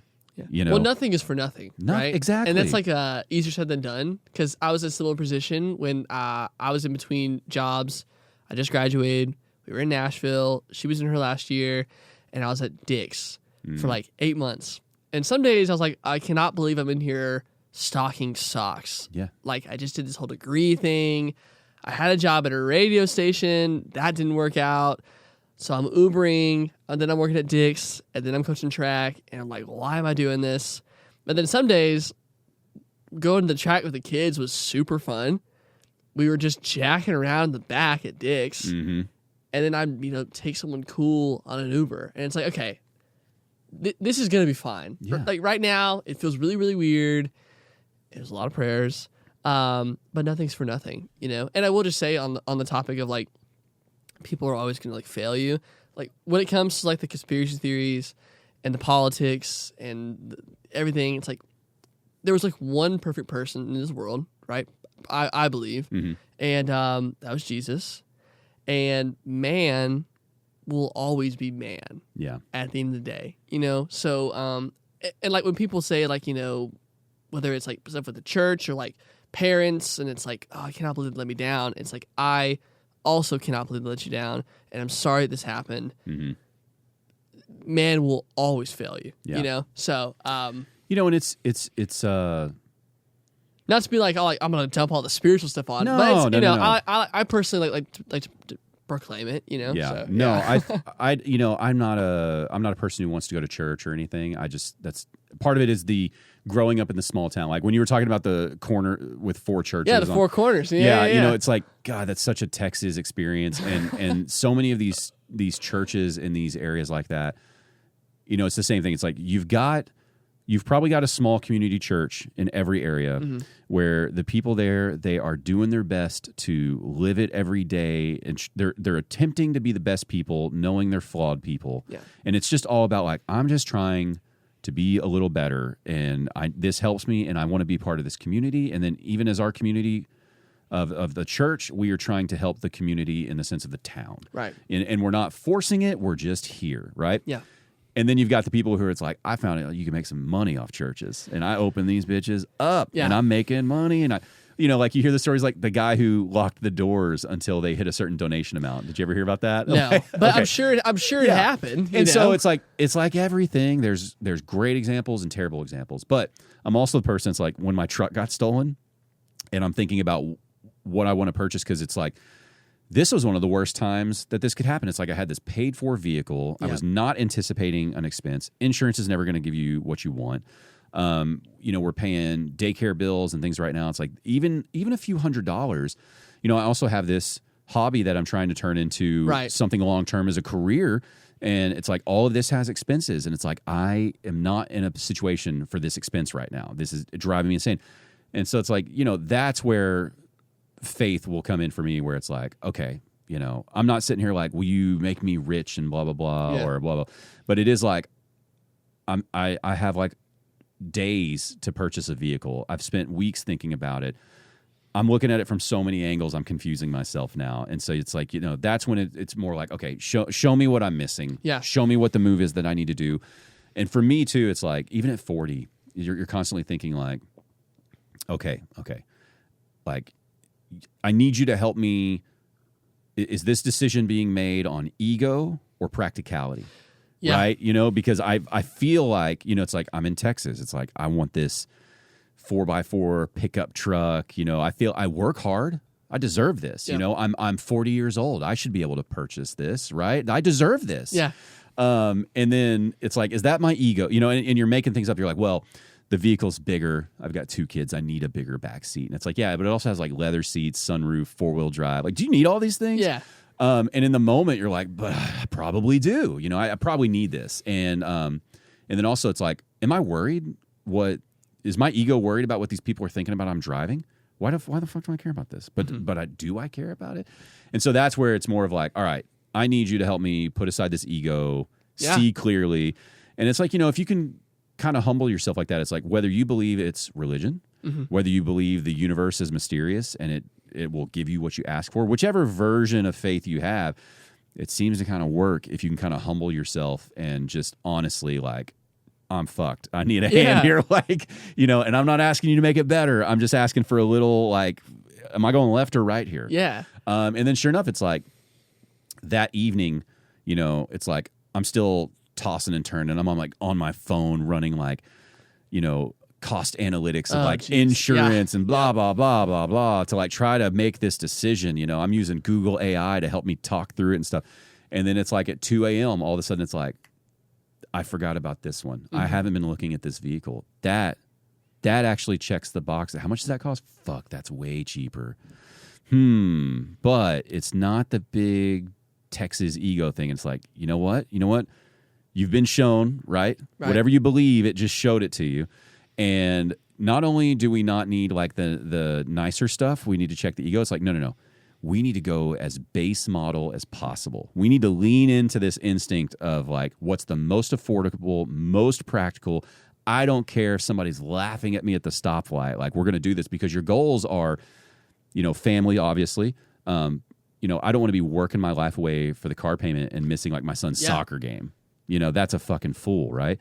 So it's like family, spending time with them, raising your kids so they're not morons. But then also like, I want this to do more. Yeah. do I want a couple $100s every month going towards a truck, or do I want it going towards like another comedy special that I can record, or whatever else we can get going? What are you gonna like carry with you the longest? Yeah, the truck will be dirt, sure, right? And but then this will not. And now it's gotten to a weird zone where it's like, man, this car purchase has actually worked out so well because I ended up buying a hybrid, so I'm getting this insane gas mileage right when everything's going up. That's perfect. Yeah, and it's so simple.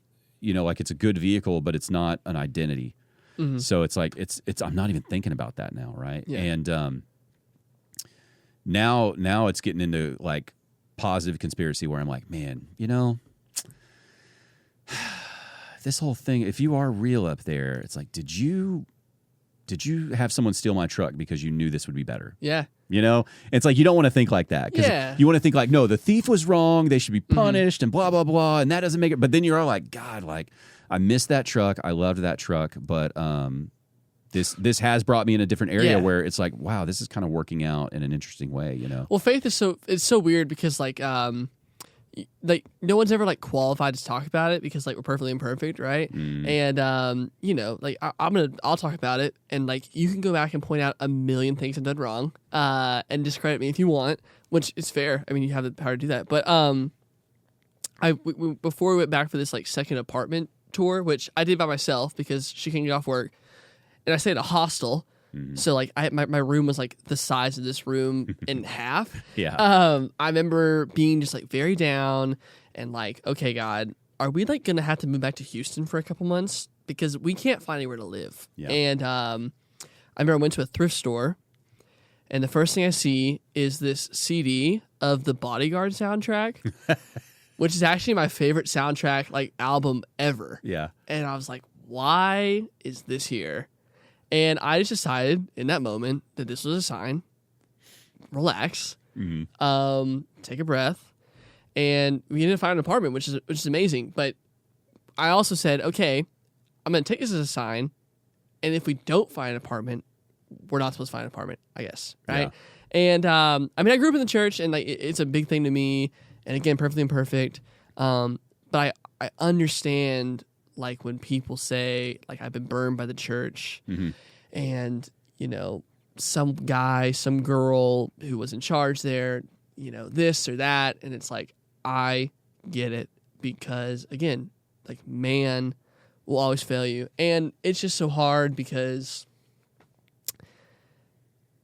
I love, like, he loves. And it's like impossible to even explain on a podcast, right? Like, it's like for me, like, well, it's also one of those things where, I'm not in it on that level as you are. And so it's like when you're in that level,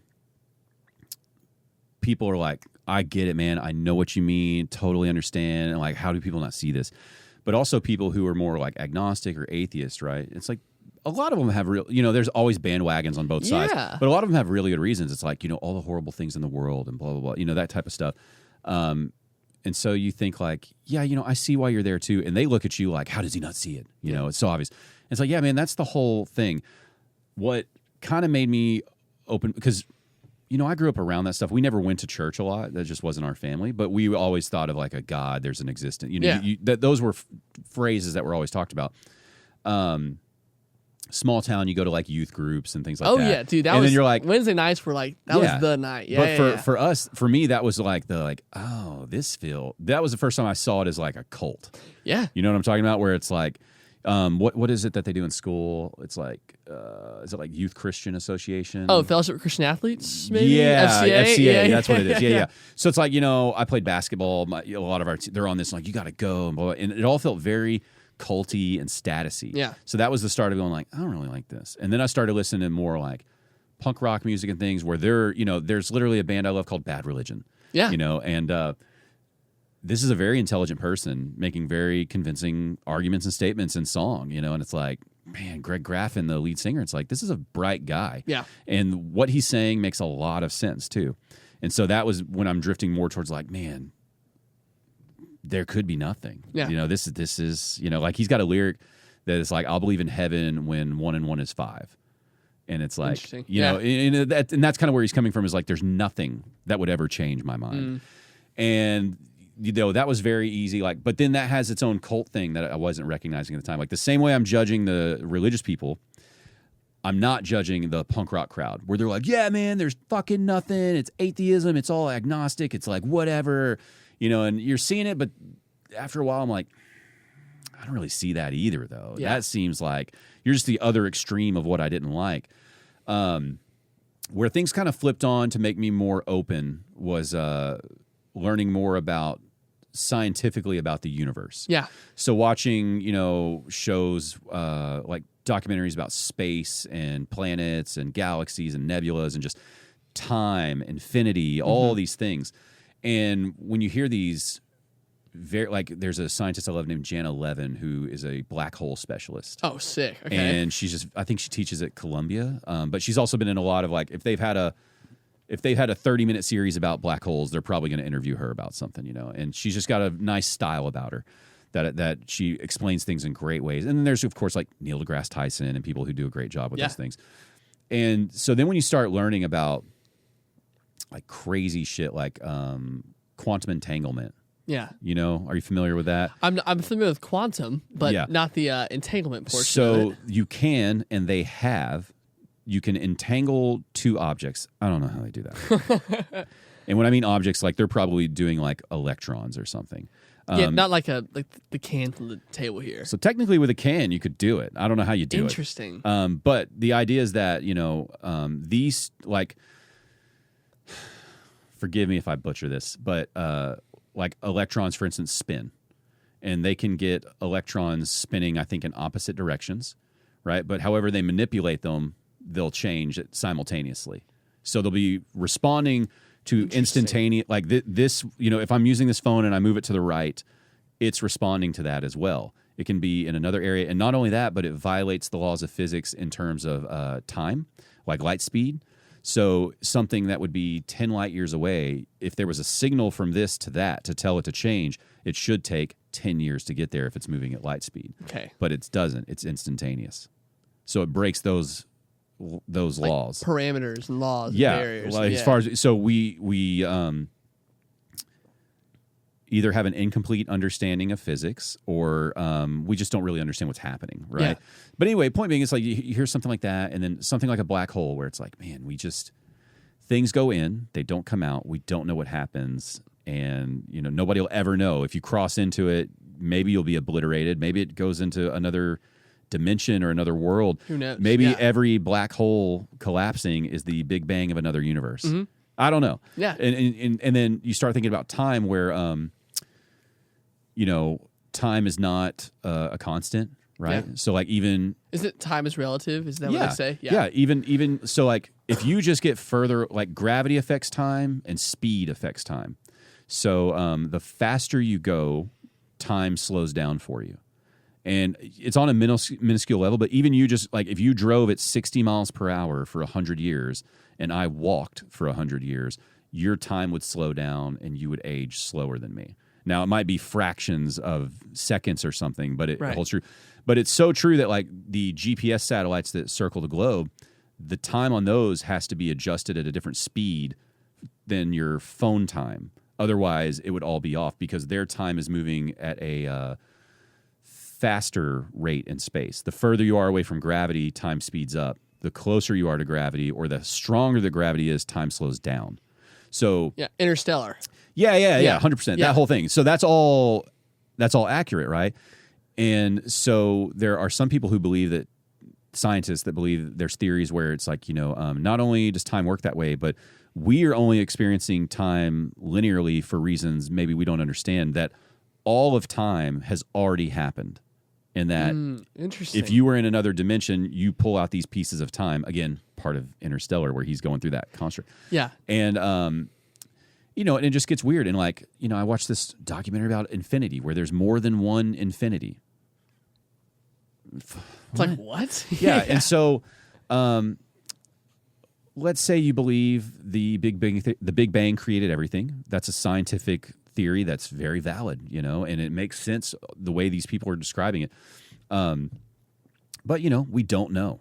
Like, you just don't know. Yeah. At the end of the day, you're having a lot of faith in that as well, and that's fine. I think that's fine if that's, and then when you talk about our universe is potentially infinite as far as we believe. We believe that if there is a boundary, it's now expanding faster than the speed of light, and you'll never see the edge of it. And that we are one universe in a series of infinite multiverses, right? With all different outcomes, blah, blah, blah, blah, blah. And that because of that, every version of you that could possibly exist does exist. So there's a version of you that's a serial killer. There's a version of you that's a billionaire. There's a version of you that's just like this, but wore a red shirt today. Right. Every, whatever. And there's people who believe, like every decision you make spawns a new universe that you're now living in. And it's like all of that is so wild and crazy, and I'm willing to buy on this. I'm like, yeah, so have you heard about this? Like when I decided to go left, someone went right. And that's a whole other universe just for that decision, blah, blah, blah. But to go like, yeah, and there's like a creator. And I'm like, well, that's fucking bullshit, though. Yeah, that's so stupid. Yeah, it's like it takes a level of faith to believe anything, right? Anything. Yeah. And, the reality is the only people who know for sure, can't tell you. Right? Yeah. Like when you die, you find out. Yeah. And you can't come back and let everybody know the news, right? So, I'd like to think that if there's all these infinite possibilities in the universe, then it's like, yeah, one of them is there could be a bearded white man in the sky who snapped his fingers and everything came to be. And it's for all the reasons exactly said. It's like, I don't know the percentage chance of that. But, like you can't rule it out at least. Yeah. And if I believe the universe is mysterious and like I can ask it about my truck and it gives me answers, right? Then that very well could be a divine omnipotent being that's controlling that. And it's like, yeah, sure, we put all these human patterns on it to make it make sense to us. It's this person, it's these stories. It's like, man, I could cut away all that bullshit and still believe there's some infinite higher thing that started all this. Because to me, both religion and the universe, you're getting into this weird Russian doll situation, right? I know where this is going, and correct. Yeah. So, okay, it was the Big Bang, and that started everything. And the Big Bang came from nothing, which, by the way, sounds a lot like Genesis when people talk about... This is my... Right? This is my exact theory, which is why can the Big Bang not be let there be light? Could be. It sounds a lot like that, doesn't it? It does. And also, time, like you talked about, we've decided how we count it. Mm-hmm. Right? Like we've decided that when the sun goes up and the sun comes down, that's a day. Yes and no. Well, I guess time is real despite our sun. Right. So, I guess in terms of like metabolic aging. Right. So like but how we define a year the 6 days, right? Like I don't know how long the day was, quote unquote, right? Like I've decided that a day is 24 hours. Yeah.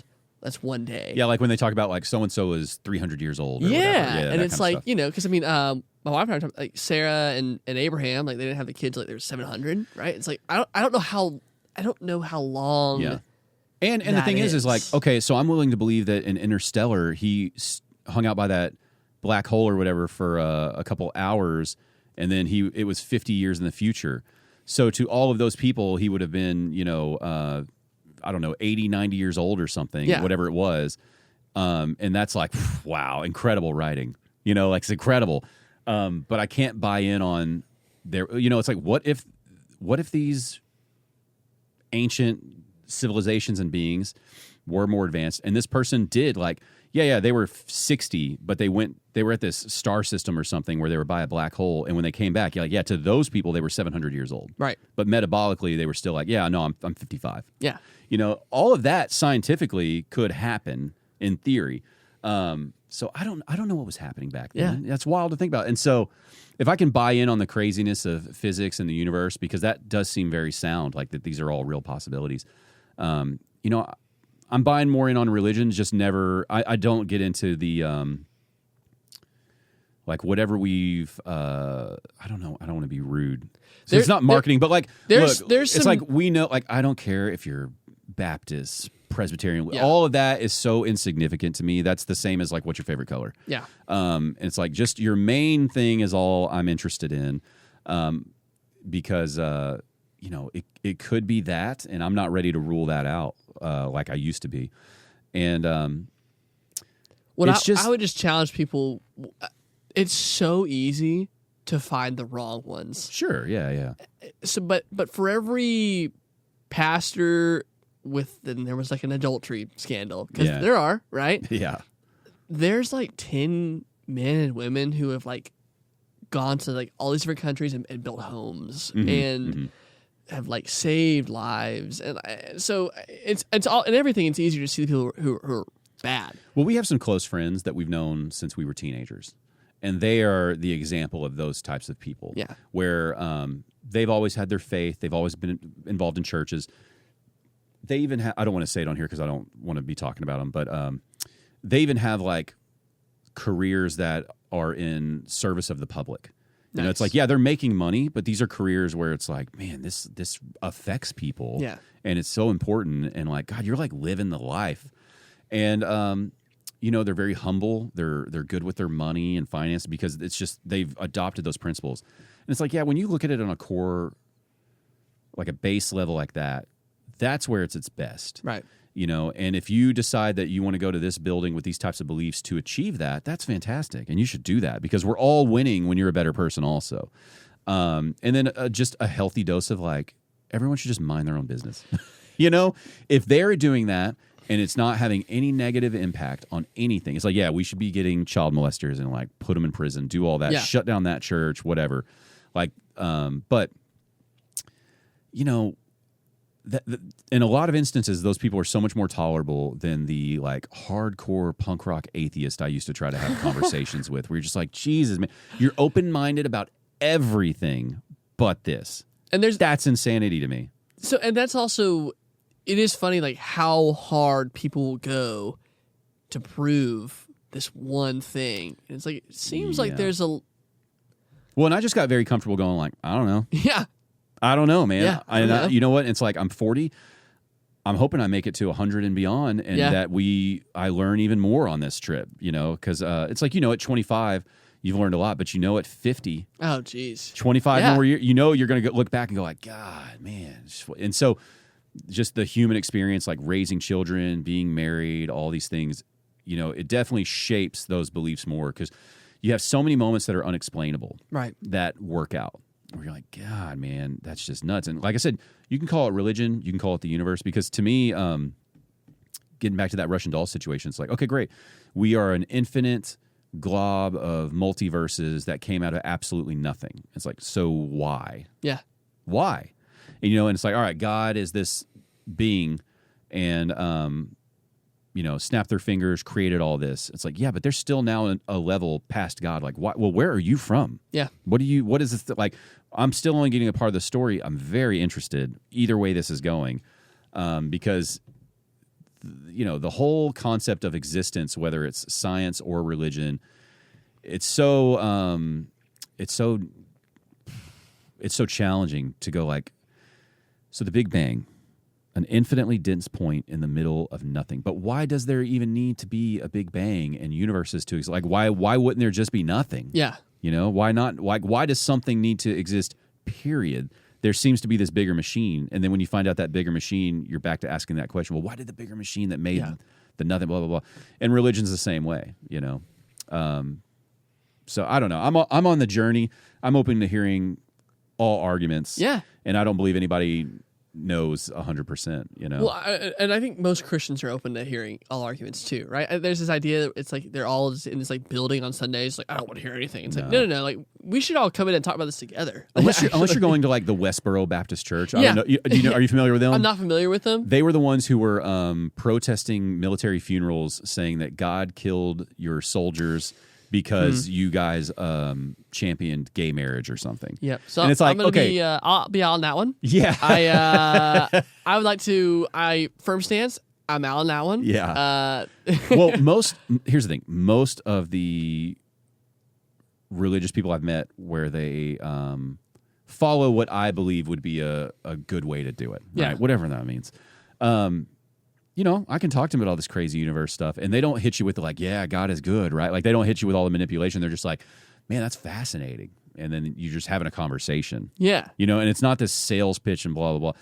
And that has always felt a little more tolerable than, again, like the punk rock crowd I used to hang out with. They're like, you believe in that? You're an idiot. It's like, well, I mean, can we talk about it? Like, both of us are like in our early 20s. We are not college educated, and like we haven't looked into this any further than like some movies and bands. You know, so isn't your nipple pierced right? right. It's like That's so weird. I mean, it's like you're willing to take a lot of chances in a lot of different ways, but not this. We can't even consider, you know, and you know, I'm not going to get too much into like you could go down a whole rabbit hole of like liberal versus conservative and how both of those extremes are so close to each other they don't even realize it. I've said this. You know what I'm saying? I've said this many times actually. Yeah, it's like, God, you guys are. It's like, I think you guys are saying the same thing, but in just like completely opposite ways of saying the same thing. While the rest of us are just living in the middle, trying to go like, I don't know, man, how can I just have like a good little piece of life while I'm here? Yeah, and you know, just enjoy it before it's gone. But it's interesting. I don't know that I'll ever get back into a church, to be honest, because I feel like I'm at this zone now where I don't want people talking to me about this book that's been written by a bunch of people. Yeah. But I would love to see us dumping so much money into studying the laws of the universe, the laws of nature, space, everything. You know, like if you're a hardcore religious person and you're a billionaire, it's like, please, I want you to go to the extent to try to prove to me that your version of God is the bearded white man in the sky, because there is a very slim chance you prove that right. Yeah. You know what I mean? Like, scientifically speaking, you can't say zero. Yeah. And if you made it your life's mission to objectively approach that from a scientific way to figure it out, I'll read the research. That sounds really incredible. Like, show me what you got. Because how weird would that be scientifically? It's like, you know, we found out that they were right. Like, whichever, like, pick your religion. It's like, man, it was Hindu. Like, that was the one. It could be, and the only way you're going to figure that out is by, like, have your faith. That's great. Yeah. But if you truly wanted to dive deeper, like if you're looking at the micro and macro scale of it all, you could find a lot of things that would prove it one way or the other. So it's like, go do it, man. Like, we would all benefit from knowing the truth one way or another. If science figured out for a fact 100%, it's like, it was all chance. It's like people would be upset, but in the end, you'd still be better off knowing that too. Yeah. You know, like you wouldn't like it, but you'd go, well, now we know. Yeah. You know? And it all wraps back to faith in one direction or the other, I guess. Yeah. And again, nobody knows. I think everybody's just feeling too insecure to go, I don't know.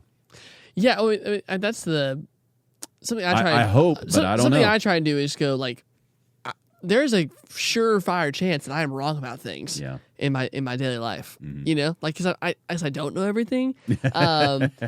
What? And I back to this like commencement speech I did, which I don't know why they let me do it, but I told him, I was like, one thing that you can do like every day is admit like that I could be wrong today, and that goes like a long way. Yeah. And you learn that when you live with like roommates in college. It's like, man, I'm probably not right, but it'd be cool if you might have thought potentially you could be wrong today. That'd be nice. Mm-hmm. Yeah. Talking about being wrong, I think like one thing that's apparent, and I'm still guilty of all of it, right? The amount that people are wrong, and then the amount that people lie about nonsense. It's stuff that is low stakes that we lie about. Me included. I'm not better than anybody, right? There was a show called Brain Games. Have you ever heard of it? It was an older show.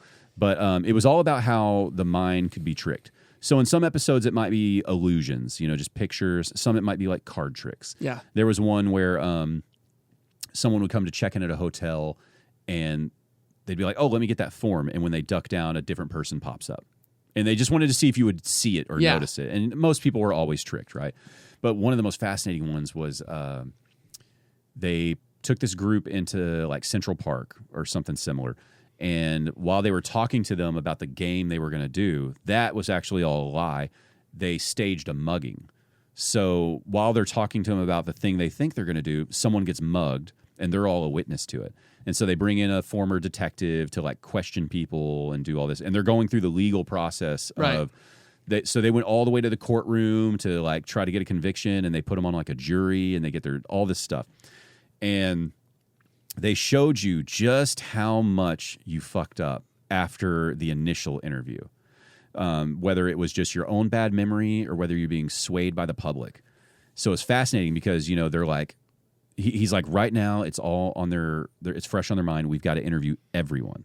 And he's got his own old school tactics, whether those are true or not, about like, you know, the ones most eager to talk usually have the worst information. It's like his street smart stuff. Interesting. So I don't know, but is it like a what would you do situation type of thing? Or? No, they were just showing you. Okay. Like, you witnessed a crime, and you're going to tell us information about it. And we're going to see how accurate your information was, right? So it's just, it was a tall guy in a red shirt and blue jeans, right? And what happened? They grabbed this, and they ran that way. And we have the full video to go back play by play, but they're not showing them any of this yet. So then after that, it's like, I don't know, a day or two later, and they interview him again separately, and then like all of a sudden your story's changing, and all that happened was time.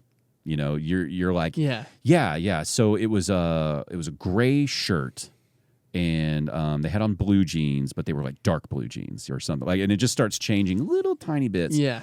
And then the final one is they had him on a jury for the same thing, and same group of people the whole time. And they had them basically like discussing what had happened. And then you saw how confident people convinced people to change their details, that they had got it wrong, even if they were correct. Interesting. And so by the end, they were way off the story. Like, you know, they ran the wrong direction. They didn't even have the description right, all this type of stuff. And it taught me two things, which is one, that you're easy to trick, you're easy to confuse, right? And like, if it happened right then, you're better off just writing it down. Yep. And then no matter what you think, do not deviate from that writing, because that was probably correct, or at least as correct as it could be. And then don't convince yourself, you know, you were 100% sure, because you're not. You know, you weren't watching it like a hawk, you know. No. And then the other part was just that, like, man, how many people have accidentally been wrongly convicted because of this type of scenario? Yeah. You know, and so after I'd watched that, I had a moment where we were living in this part of Dallas over near like Greenville Avenue and 75, that area, or Lover's Lane and Greenville Avenue. And our area was pretty nice, and I would walk my dog on this big U shape. Like, I'd go by all these apartments and make a U back to my house. And there was one set of sketchy apartments, and as I'm walking my dog that way, I hear some gunshots. I see a car drive by fast. Like, I don't know if they just shot or they got shot. Yeah. And the story, like, I walked up to see if anybody was shot. And it turned out that this guy living in those apartments claimed that they were trying to mug him. He was the one that shot at them while they were fleeing. And that story in itself was really sketchy. I think this dude was probably trying to like buy some weed or something, and it went sideways. Yeah. But anyway, either way, he shot the gun at the car that I saw leaving. And so I waited around for the police. I was like, yeah, here's my number if y'all need anything. And they call me, like a detective calls me, like, I don't know, let's just say like a month later. There was some time, you know, and he's like, yeah, it says here, you know, you saw 2 African-American guys in like a silver Honda Civic and driving away. And I was like, no, I said I saw 2 people in a silver car, a sedan that was a 4-door. That's all I know. Yeah. And they hung a left here. That's it. He's like, yeah. So like 2 African-American guys. Interesting. Honda Civic, whatever, you know. And had I not watched that show, I might have been like, yeah, that's probably it. Yeah, I think that's about what I saw. Yeah. Because it's easier to not like do that tension back, that friction back. Yeah. It's like, no, you're right. Yeah. But after seeing that show, I was like, well, look, they might have the guys. That could, because this guy said that they took his laptop, they pinged his laptop, found where the car was, and the police went to go get him. So in all likelihood, that's probably what happened. But hey, man, it's your job to figure that out. I can tell you, silver 4-door sedan, 2 people. Yeah. That's what I can tell you.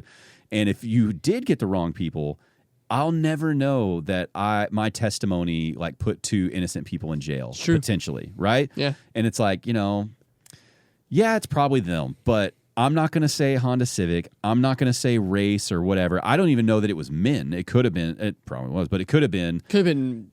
I don't know. The point is, I yeah. saw 2 silhouettes. I don't know. And after watching that show, it's like, no, just go with the facts.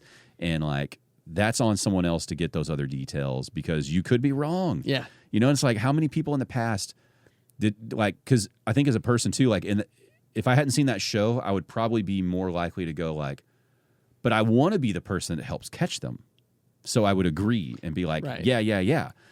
And how many people in the past would be like, yeah, in the red shirt. That's what I saw. I know it was them, because you want people to be like, thank God Travis was there to help catch them. At the end of the call where you're like, hey, actually, I watched this show when I was a kid. No. And this isn't happening. They got aggressive. They were like, come on, and then you also think about just, and I don't know, this is me just guessing and making shit up, but you think about like, everybody's good or bad at their job, and everybody cares a lot or a little, Yeah.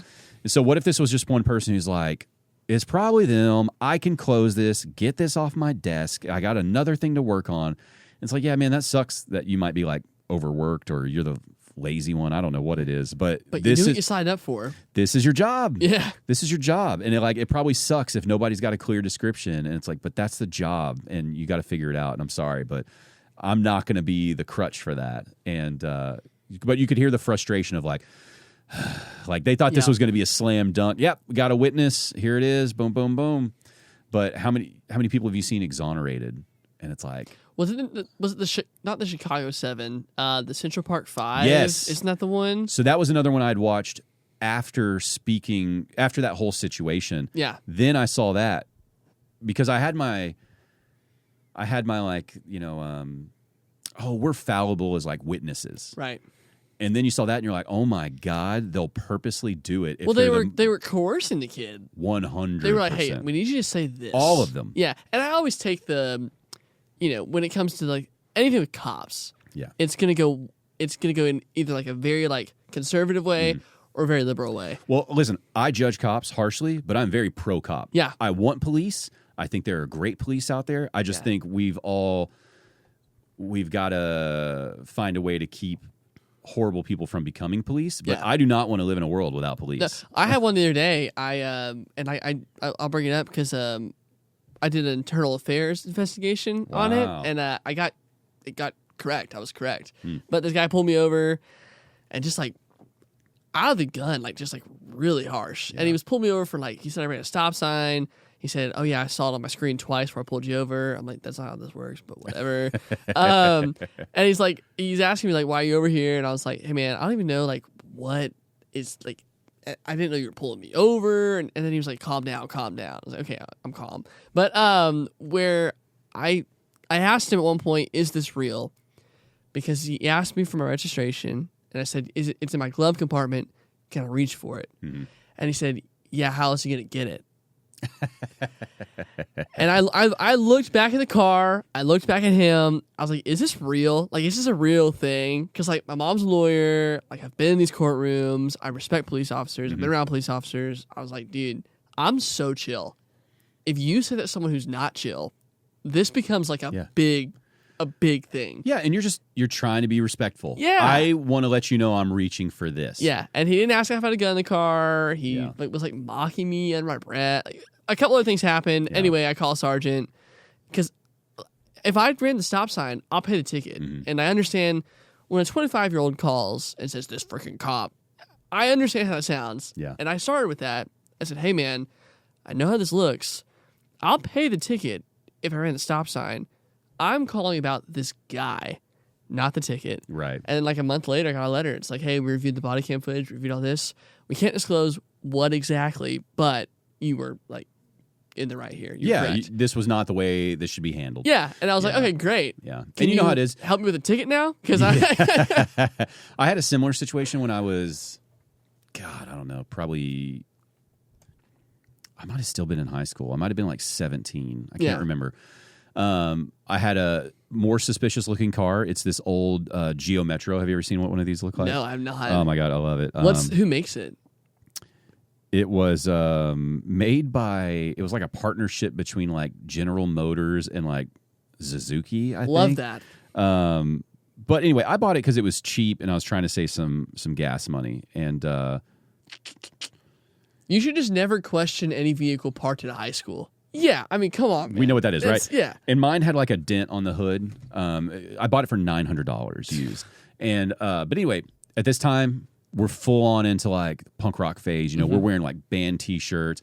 My buddy, childhood friend Mikey is he's the bass player in the band that we're with. I've known him since we're in middle school essentially.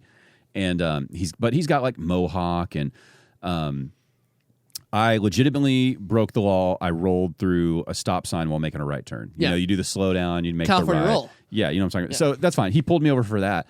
But we're in a small town. Where were we? I want to say it was like outside of Forney, maybe, which now they're all more populated. But back then it was much smaller. And, you know, I get like the good old boy country cop. And I've grown up in a small town. So these guys aren't like, this isn't like a worry thing. These are my me. people. I get this. Yeah, right. Yeah. Like I recognize this guy, this personality, but I'm not from his town. So he doesn't recognize me. And in those towns, you know everybody. So here we are, like these weird looking kids in this Geo. We just rolled a stop sign. And I guess he's just having his moment where like he thought he saw, he didn't say marijuana. He thought he saw marijuana seeds. That's a great eye. Yeah. Well, and at this time in my life, like, not only had I'd never done a single drug, but like I wasn't drinking alcohol, anything at this point, right? Yeah. And so it's like I knew for a fact nothing was in there. No, I mean there was no like, oh, I'm worried. We were at a party Friday, and it's like nothing. There's was not there. even a lighter in here. And so he's like, well, I'm going to have you step out. I need to search your vehicle. I see marijuana seeds. And I remember having like now, like as an adult, you're like, well, that was the thing that set him off, because I was like, what? What are you talking about? You know, like laughing at him like he's a dumbass. And I was like, yeah, there's nothing in there. And I was like, go ahead and search it. There's nothing. Whereas again, as an adult, I'd be like, why are you searching my vehicle? Yeah. I'm not consenting to anything. So actually, you need like a better reason than that. Yeah. Yeah. But, you know, we're sitting on the side. He's going through this whole thing, you know, blah, blah, blah.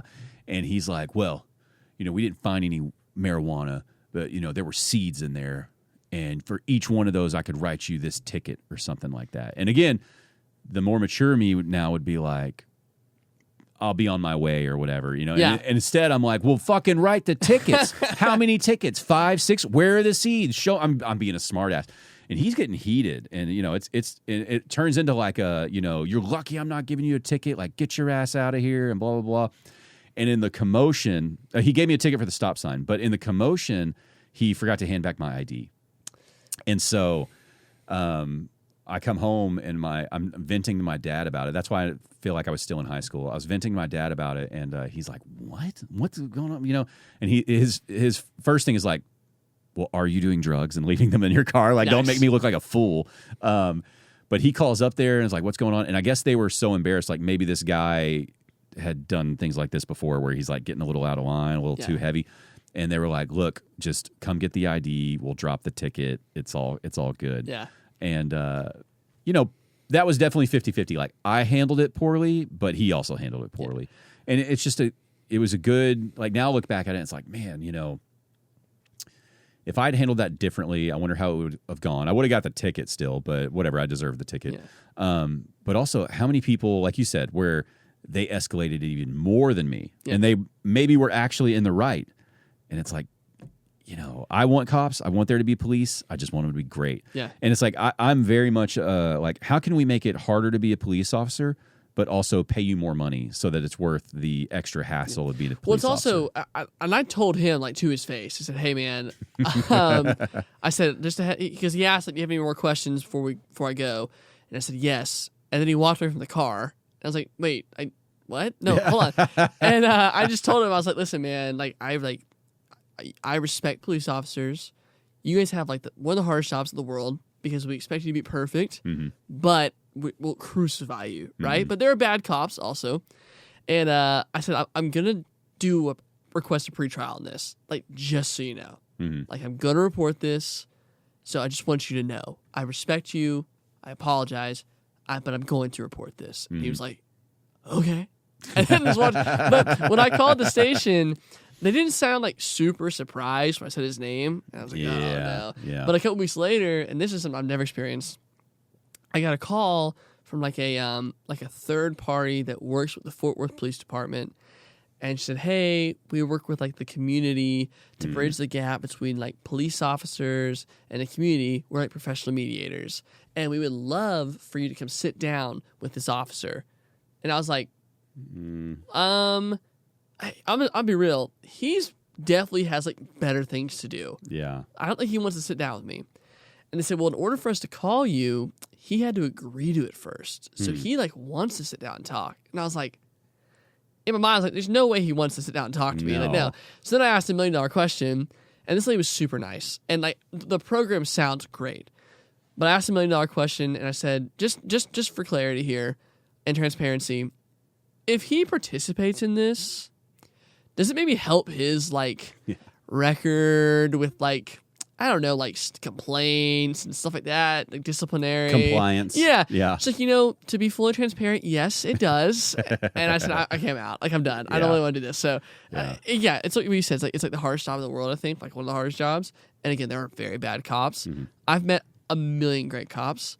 But I was very disappointed in the situation because I was just like, dude, I get it. Like, this is why stuff like this happens, because you're coming at me trying to pick a fight.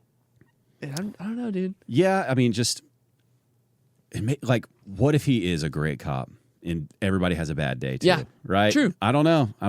One of the like moments of maturity that I had that was very unexpected was after our son was born.